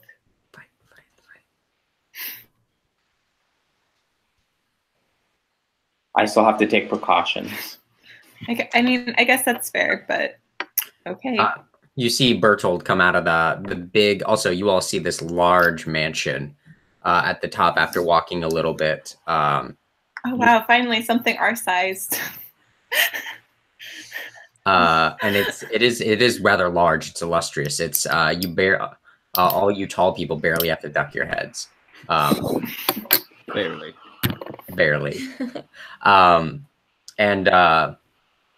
But as you're walking down the streets, you hear people muttering as they look at a couple of you and goes, "Oh, look at all those.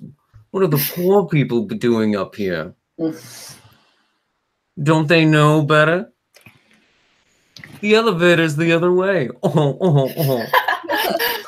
They're all named John.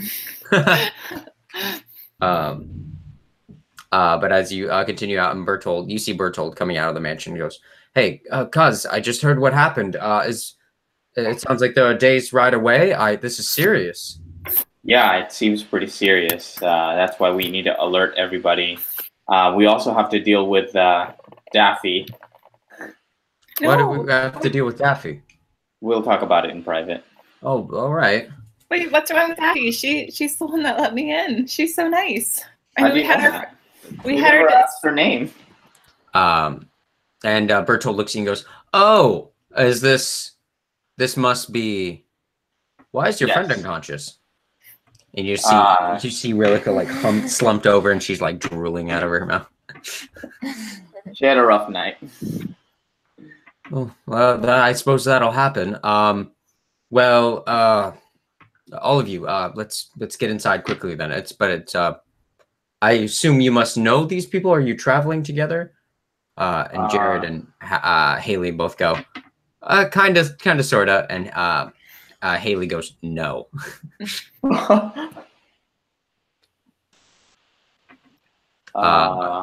But Bertold looks at you, Chomsky, and goes, is this the people that you're with, or? Some of them are. Been traveling with a few of them. I've just met Jared, and Haley is somewhat of an acquaintance. Oh, well. Unsure. And Jared looks at you and goes, I'd like to get to know you all better if you'd open up a little bit more. Right. Let's just go. Time and place for everything, but not now. As you all head into the mansion, and you see this illustrious, like double half spiral staircase, like going up to the second floor. Because this is how big is this mansion, Chomsky? It's probably like it's like 4 stories. That's pretty good. And it's yeah, it's pretty big. Okay, I like that. Yeah. On like it's probably on like it's on like 3 acres of land. Okay. So it's a good size. Yeah, you see these beautiful, like this beautiful white marble all over this opening room, and you see white flowers decorated everywhere, as well as you see large bay windows with this beautiful stained glass with the light shining through it. It's gorgeous, and you see these are the largest windows you all have ever seen of this beautiful mansion. And Bertold takes you up the stairs and goes, it's just up, just up this way. As you all enter into a large study-like area. And it's a little cramped with this many people, actually. You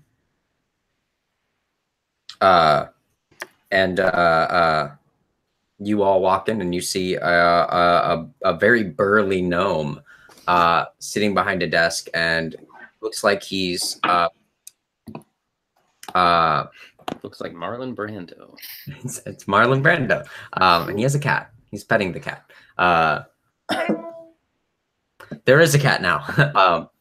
And you see him petting this cat, and he goes, "Oh, get down, Fluffy." Can it be super fat, like bigger than Shine? I take care of my cats. They will not get so fat they can't move. Just a little waddle. And you see the cat like disappear behind the, underneath the desk, and you see Sixto Cogsprocket stand up, and he comes out from behind the desk a little bit and holds out his arms and goes, "Chomsky, I never thought I'd see you again." Uncle, how nice to finally see you. You were already resting when I arrived yesterday. Yes, I've been going to bed a little bit earlier of late, but, you know, early to bed, early to rise. Early bird gets the worm, as they say. That's right. That's right. Just come here. Give me a hug. I give him a big old hug, as much arm as I could get around him. He's very bulky. That's what's kind of hard about it, because he's so swole. He's so like, but he moves with grace. Oh, of course. Man who knows how to use his body. And he looks and goes, "No, please introduce me to all your friends here. If they're with you, yes, you know, they're welcome here as well." This is Ruby. She we met in Kingsport in an alley. Oh my! I didn't realize you were spending so much time with unsavory folk. No. She was helping a child, and we found her unconscious after exorcising a demon from this child. My! This sounds rather serious. Well, She's quite a skilled warrior. How do you do? And he holds out his hand. I grab it lightly and then look away. You see him kind of like, okay. He reminds me of he reminds me a little bit of who is it? The Falcone? No, Marconi. Marconi, Johnny Marconi. Johnny Marconi. His green eyes, the color of faded dollar bills. And this is Hal. We've been traveling companions for quite a while now. We set things in motion that I think are changing the course of the world. That's why you're seeing a lot of traveling merchants from the Kingsport area. Yes, I've heard some about what happened, and I heard some about some of the cover story of what's been happening as well. Well, I'm so sorry to hear that, Hal, about your home. Is there anything I can do to make you more comfortable here? We've had actually quite a few refugees come this way, so. No, I appreciate your hospitality that you've given me so far, but Of course, and he holds out his hand as well. I guess I'll reach for it. I'm gonna like kind of look at Chomsky like, what do I do? Just check his. You like the towels, of course. It's just like the towel exercise. I'll shake his hand. Are there any rings that I have to kiss or anything? There is a ring. There is a ring. I'm just gonna shake his hand. He says, and he holds out and says, "You don't have to kiss my ring. It's just a formality." He kind of chuckles to himself, and he has this big smile on his face. This here is Sariel. She's the one who informed us of a upcoming possible siege. And on her shoulders is our resident musician, Rilika. Well, Rilika? She seems to be unconscious. Yes, it appears she's had a long night of partying. I'm hopefully everything with her is all right. But it's a pleasure to meet you, Rilika. Thank you so much for sharing that information. We'd heard reports, but it's nice to know that it is very intentionally heading this way. We've already started a few beginning level preparations, but I'm sure the worst that they have planned can't handle. I mean, they can't even get inside, so. I mean, I don't know if like they're even coming this way because I actually know one of the leaders, and she gave me her word that they'd be traveling south. Ah. I asked them to not attack the city. Well, I suppose if you asked, then. Well, I just like go up to my uncle, and I also whisper the Daffy situation. You see his smile kind of disappear for a moment, or it doesn't necessarily disappear, but you see the smile not touch his eyes as he goes, "I understand. We will speak about this later." And I nod. I love this weird change in Chomsky all of a sudden.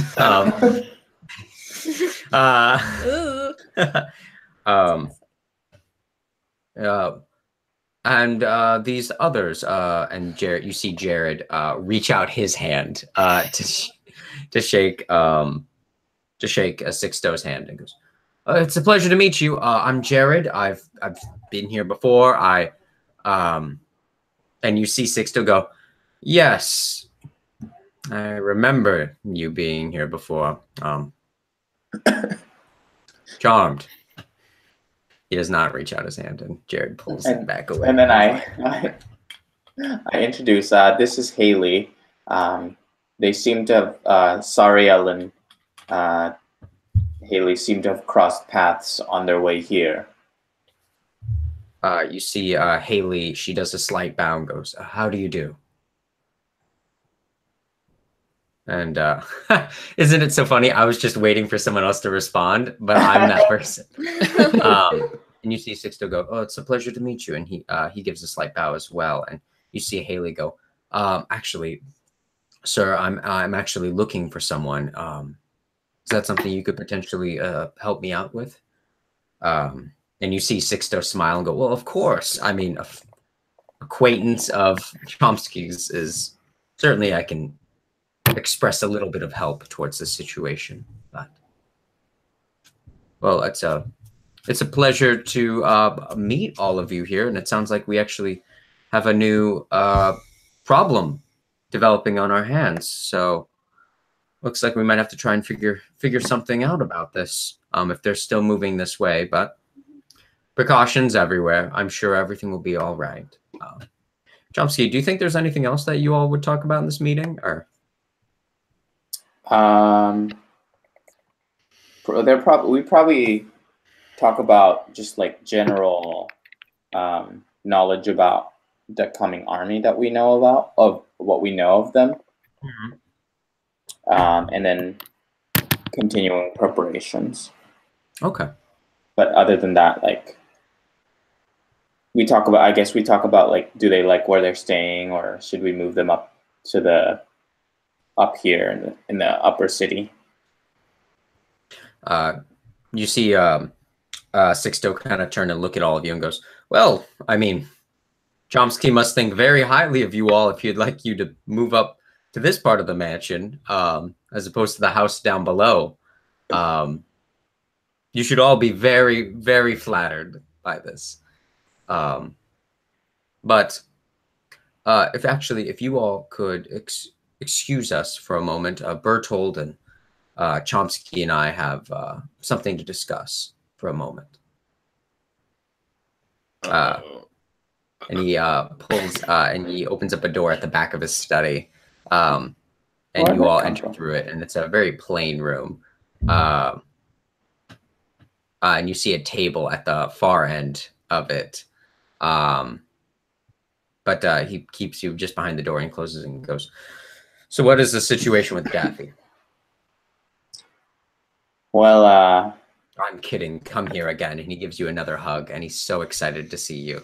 He says, are you still working on all those trinkets? It's been so long. It's so good to see you. Yeah, nothing like having family around. It is so nice to see you again, Uncle Sisto. I have actually, in my time away, I took up an apprenticeship and become a master tinkerer myself. Wow. So that's how I made my living these past 20 years. Amazing. I'm so happy to hear that. You've been getting along at least swimmingly. I could not be more sorry about what happened with your parents. I am as well. There's something we could have done. That I wish they were here still. If only we had stayed. Well, you're back now, and that's what matters. So, are you still thinking about becoming a full family member? The wheel is in motion, Uncle. Delightful. It'll be nothing like having my right-hand man back where he belongs. It'll be just like having your father and mother here, but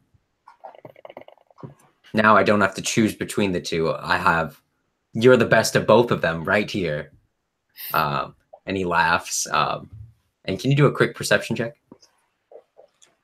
Absolutely. Yeah.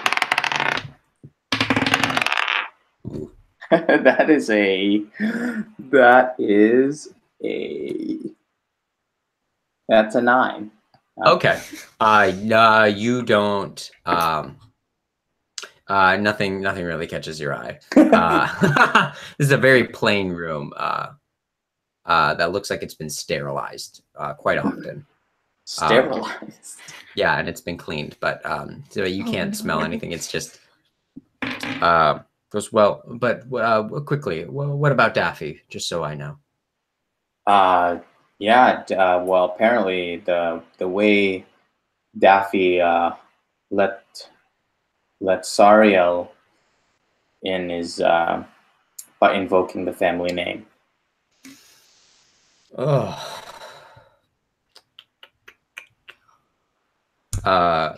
Kevin, what do you think is / anybody? What does the situation mean? Does that mean it's on Daffy, or is that on Sariel and Jared and Haley, or? Oh, it's definitely on Daffy. It's definitely on Daffy. Oh, yeah. Okay. Yeah. Daffy knows the rules. We can't expect outsiders to know the rules. Okay. But Daffy should know better than to let people in based on just checking up on a lead on the name. Okay. Yeah. So that's the whole secret of this city.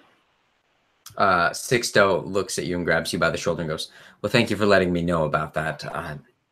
That's a shame that she did something like that, but she'll get a proper reprimanding and we'll work from there. I mean, it worked out this time, but mistakes, even good ones, even ones that end up for the best, have to be taken care of carefully." Yeah, maybe we can move her to a different position in the city. I think that might be a good idea. Well, let me ask you, Chomsky. What do you think should be done? I mean, you've known people, you've known what we've done to people in the past who have broken these rules. What do you think would be good? Well, definitely she shouldn't be guarding anything important. So I don't think she should be on perimeter duty anymore. But I think if she were just put in the middle of if she would put in a trade in the lower quadrants, I think she would be fine. Yes, I think that might be a good lesson for her to learn, being a little bit more on the rougher, tougher streets. Thank you, Chomsky, for that. I appreciate that. Anyway, let's go out there back with your friends, and you all exit. You all exit back out, and the rest of you have all just been like kind of standing here, really unsure what to do. Like, should we have gone? Should we have stayed? This is the nicest place we've ever been. Everything's so small. But Haley looks at you all and goes, pardon me, Sixto. I am very curious about this information. Is there, and Bertold speaks up and goes, I should be able to help you out with that. Please don't trouble yourself. And Haley, great. And Haley and Bertold step out of the room for a second.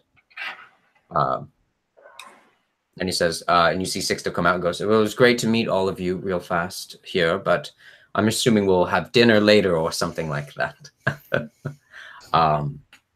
Yes, that would be wonderful. Yes. And I don't see a lot of the Raven Queens. Oh.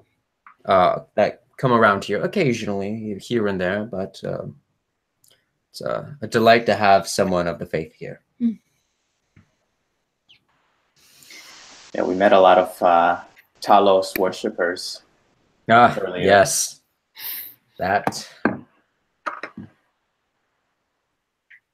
religion has been gaining quite an odd foothold here. I don't know where that's coming from, but there are worse things here. At least I'm sure there are. There's Behirs. Oh, Too yeah. many of them. If those ever got loose, they would really cause some havoc. I know, we almost died on the way. Yes, Bertold told me something about that. I was so surprised to hear something like that. But I'm glad you all were able to get through safely and soundly. Yes, it was nice. Well, we don't want to take up more of your time. I know you have a lot of meetings today. Yes, I do. But we'll continue prepping for this siege, and we'll see you later. Yes, we'll see you soon. Pleasure to meet you all. Goodbye, Chomsky.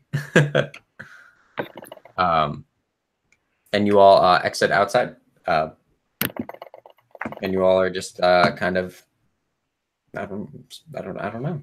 Are we just outside the room or outside the mansion or? You're heading down the stairs. Okay. Out of the mansion. Can my left shoulder just be covered in Rilke's drool? Yes. Bless you. Oh, that was close. Yeah, it's time to clean stuff up, as like polishing my swords in axe. Okay. Yeah. And you see Bertold and Haley, they're talking a little bit farther down.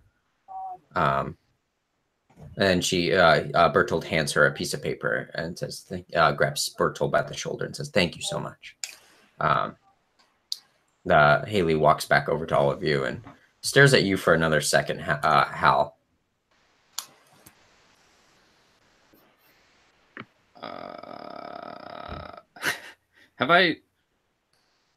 Are any sort of like wheels turning at this point in my brain? Like, that's up to you. I don't know. I think you could have recognized her from the moment. You could be putting these pieces together. I was like, this is. I don't know how to ask this without like metagaming too much, but what does she look like? She, you see her. She has she has her mother's nose and her hair, and it's cut very short, but it's grown a little bit longer since Kingsport. It's not as kept.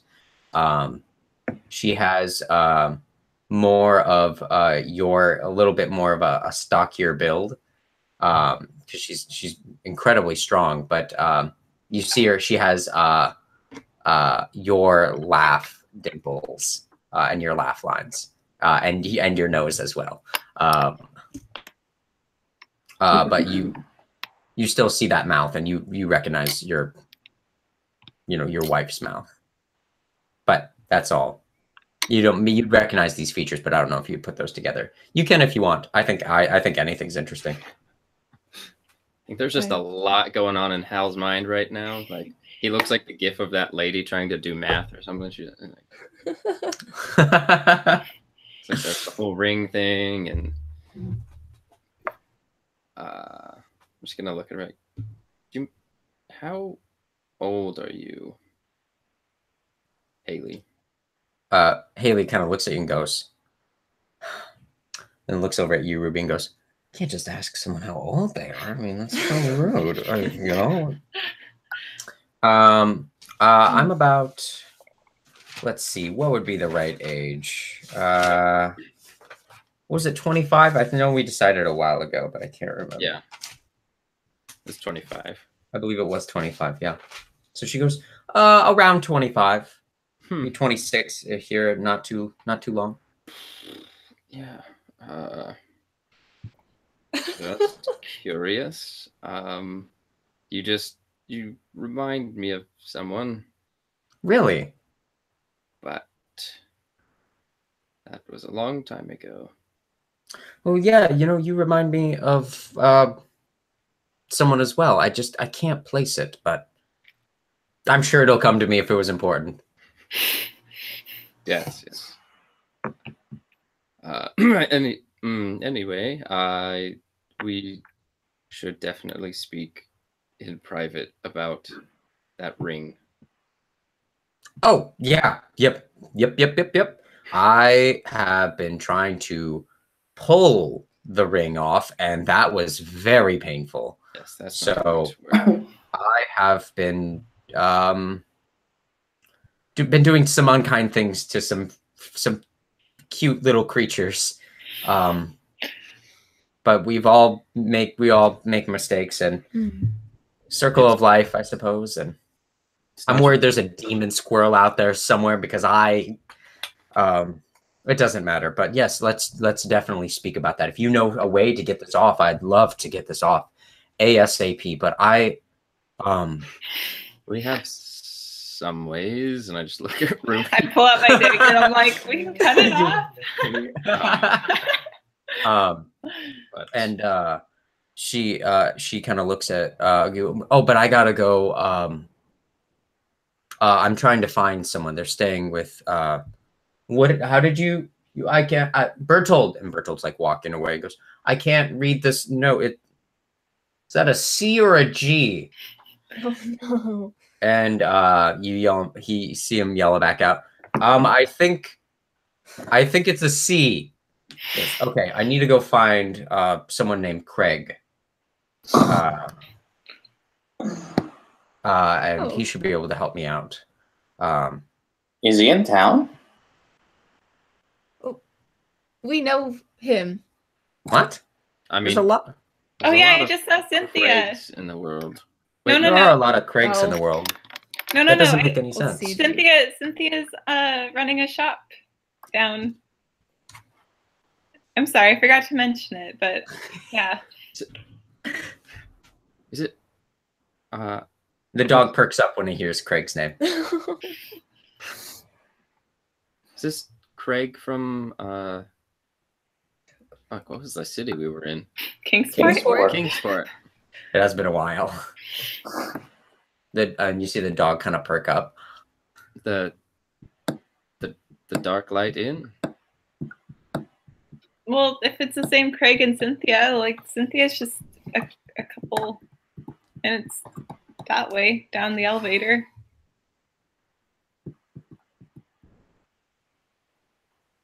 I guess we should say hi. Maybe did you see Craig there? I didn't see Craig, but I promised Cynthia I'd catch up, so I'm sure she'd be happy to see everyone as well. Okay. Yeah. Let's go. Seems see ideal. Craig. Maybe what is his name? Forest Kill. Forrest Skill is going to be there. I've got a job offer for him. You all, all right, so you all start heading back down the elevator, and I have to leave in a few. I know. Actually, I think we're gonna wrap this up here real soon. This is gonna just be a short session. I was going to ask. I was like, I know you have a appointment from 1 to 5, and it's almost 1:30. So It's 2 to 5. oh, 2 to 5. Oh, Yeah, good. so Yeah. we're just gonna come back where you all are heading down, and you go back to the merchants district. And Rilika is now at least standing very, very drunkenly, like waddling around with you. So maybe someone's holding her hand, and she's muttering to herself. And your whole caravan is now here, including a horse. No, I'm just kidding. A horse was stabled. Which would be so funny to me. But you all see Cynthia, and Cynthia goes up to sees you in the distance and pushes past all these people, and gives you a huge hug, Chomsky, and is so excited to see you. I hug her back. It's so nice to see you, Cynthia. And you see her, and she like whispers into your ear, "If you ever want another bath," and then she was like, "Oh, hey, it's so good to see all of you here." And she goes around giving each of you a hug, except for Haley, Jared, and probably not you. Yeah, I don't know her really. She's like, she just kind of I waves. just know Craig. Wait, what? We traveled with them for a couple weeks. Oh yeah, we did. That is true. Yeah, I'd say Yeah. you probably got along. Yeah, you give her a hug. You helped protect their caravan. You did. Correct. As you see her immediately pull out a close sign and pulls it up and goes, "I'm going on lunch." And she looks around and no one hears her because she's alone, and she's like, it's just a little bit of a fun. All right. You all want to see Greg?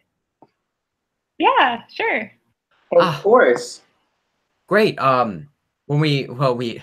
It's been a long time journeying back here. I mean, we didn't. Greg had been here in his past troubles, or in his past, almost in a past life, and he spent a lot of time roaming around, and he's been here before, so we just seemed like a safe place to go. It's probably one of the safest places to go. So, yeah, we've been here. How have you all been? And you see her look at the bloodhound and goes, "Oh, oh, Charlie! Oh, Charlie! And the dog's like freaking the fuck out, like ah! Like, you know, when a dog. It's almost like when a dog reunites with a veteran, like kind of video. It's very, it's. You're like wanting to cry a little bit, and maybe you do. My wife is here. Goes, "I've been looking everywhere for you. Oh man, Charlie got lost, and oh, I'm so glad he's okay. How did you all find him?" He found us. Yeah, he kind of just ran through a battlefield and met up with us. Well, that's real strange, but okay. I mean, well, you'll have to tell me more about that later. And you all are continuing to walk, and you're making small talk about everything and how the food is and not getting as much light. and you come to a relatively nice house in this neighborhood. It's a 2-story house, and you see smoke coming out of a chimney. And you see Greg. He's stirring the fire inside. It looks like he's making a stew of some kind. And he turns and goes, What did you call him? Greg. I thought his name was Craig. So I've been changing it literally every time. I say the opposite of what I said last time. I just wanted to check. I want to make sure. It's very intentional. Okay. But Greg is he's stirring a fire and he goes, "What are you all? It's a hey, what are you all doing here? What are you all doing here? Oh, we don't have enough beds. Oh, there's so many of you." And he like goes into a big hug around all of you. He wants to do like a group hug thing. I'll give him a hug. Cinnamon roll hug. Yeah. I love cinnamon roll hugs. It's hard to do with 2 people. Wool in your hair.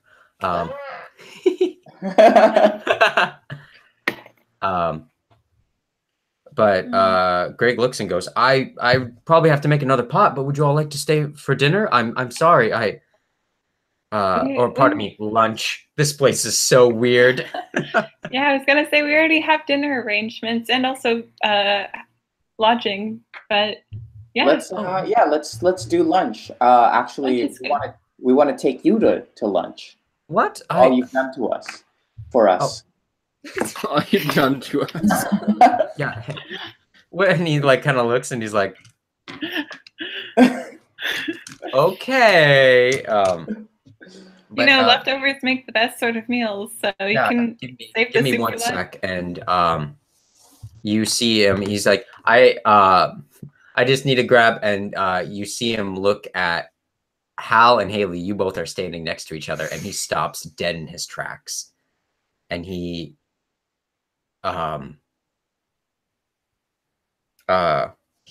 just stops, and he just stares. You all right, Craig?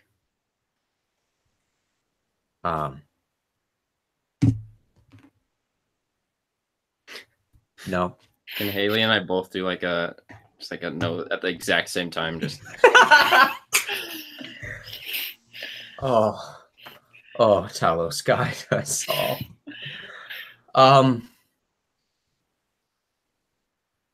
You look like you've seen a ghost. I feel like I have seen a ghost. I think this we've is seen a ghost too, actually. Well, ghosts keep coming back into my life, so doesn't surprise me really that much. Do you all and you hear someone yelling in the background going, Greg, how long is this soup going to take? I'm starving up here. I can barely walk. You're making me come down the stairs. You know my bad leg. And you see at the top of the stairs, you see, I believe it's Mara, right? Oh, dear. And she looks at the two of you and goes, oh, shit. And that's where we're going to end today. Hal just faints. Oh, yay! That's where we end. Wait, what did you say? Hal just faints. Oh, okay. I have to run. Okay. Sorry. Do you need anything? I'm good. Okay, and you can drive there as well. Yeah, that's what I was going to do, but I need to find parking. Okay. Do you have the after-hours parking time? No. Oh. Well, I can send me your license, picture of your license plate. I'll add you to mine. What? No, I can get one. Oh, you don't have one, so. I got one before. Okay. Thank you. All right. Toodaloo. Bye. Bye. Bye. Hal says goodbye. Bye. Bye. Kevin also said goodbye finally after being prompted by the others. Say goodbye. Sarah says goodbye too. Sarah says goodbye. Sarah? All right. Bye. Yeah, so that's where we'll end today because I was super sick and not like as. You're feeling better though? I'm feeling a little bit better now. Okay. The heat's starting to get to me. I'm sweating like a Oh no. You faucet. You got more energy like halfway through, and I was like, oh good, okay. Yeah, I'm feeling a little bit better now. You could see the life come back into your eyes a little bit. I know. I was really bad, y'all. Oh, But yeah, thank you for putting up with me for this session. It was hard because something big was coming, and I think if we would have started on time, I would have started like the battle. mm. But I thought this was a nice ending for it. It was kind of like a good chill episode, getting our bearings, like who's here. Yeah, it was a good get everybody back together episode. Yay! So I hope you all had fun. I had a good time. But Yeah. Al's just going through a crisis right now. I know. I'm so excited to continue to explore that. And now we have Chomsky's family stuff, which like I was like, if Chomsky says to kill Daffy, Daffy's gotta die. Like, I was like, oh my god. Basically, all of our characters are going through family issues. Like my aunt's about to attack, and like I'm gonna get betrayed. I was trying to find out something to do with. You're back. Welcome back. Oh, okay. Bye. Love you. Shoes. But yeah, I was trying to set up. Oh, maybe I should stop the broadcast. No, I'll let. If Sarah watches this, I'll let her know. I was thinking that the joke that I was setting up was that Rilka definitely slept with Tanya in that time. That happened like something horrible. I don't know. We'll just have to have like a 20-minute like catch in, like what she was doing that night. But that's kind of how I imagine. I don't know if that'll happen, but That's so funny. yeah, I was laughing about That's it. the worst thing. I thought she broke her leg or something. No, Yeah, I thought she straight up murdered Tanya. no. I mean, I would love for her to be like if we could retcon a little bit, she's wearing a black wig now. Oh, that's funny. Yeah, I had fun though. I mean, Maybe she loses the black wig in the chase, and that's what happens. Oh my god, I'm so excited for that now. Yeah, we had no combat this one, which I think is fine, but Just probably for the best because we were all rolling absolute. y'all tonight. had the worst rolls. And I was getting pretty good rolls. Oceana, literally 18 points of damage, 3d6 max damage. What are the odds? I couldn't believe it. Oh Yeah. boy. No combat, and she took 18 damage, and I took 6 damage. Yeah, it's so funny how that works. And yeah, so I'm excited to see the things we've been setting up, and I'm really excited to start doing stuff with Oceana's like family, because we've been hitting all of y'all's family. I want to hit Oceana's family because that's a fucked up tree that those lumpy apples are falling off of. Oh boy. Good Lord, what a I know. crazy family she's from. What I'm imagining is we're like by joining this mafia, we're basically gaining an ally to like retake Kingsport in the future.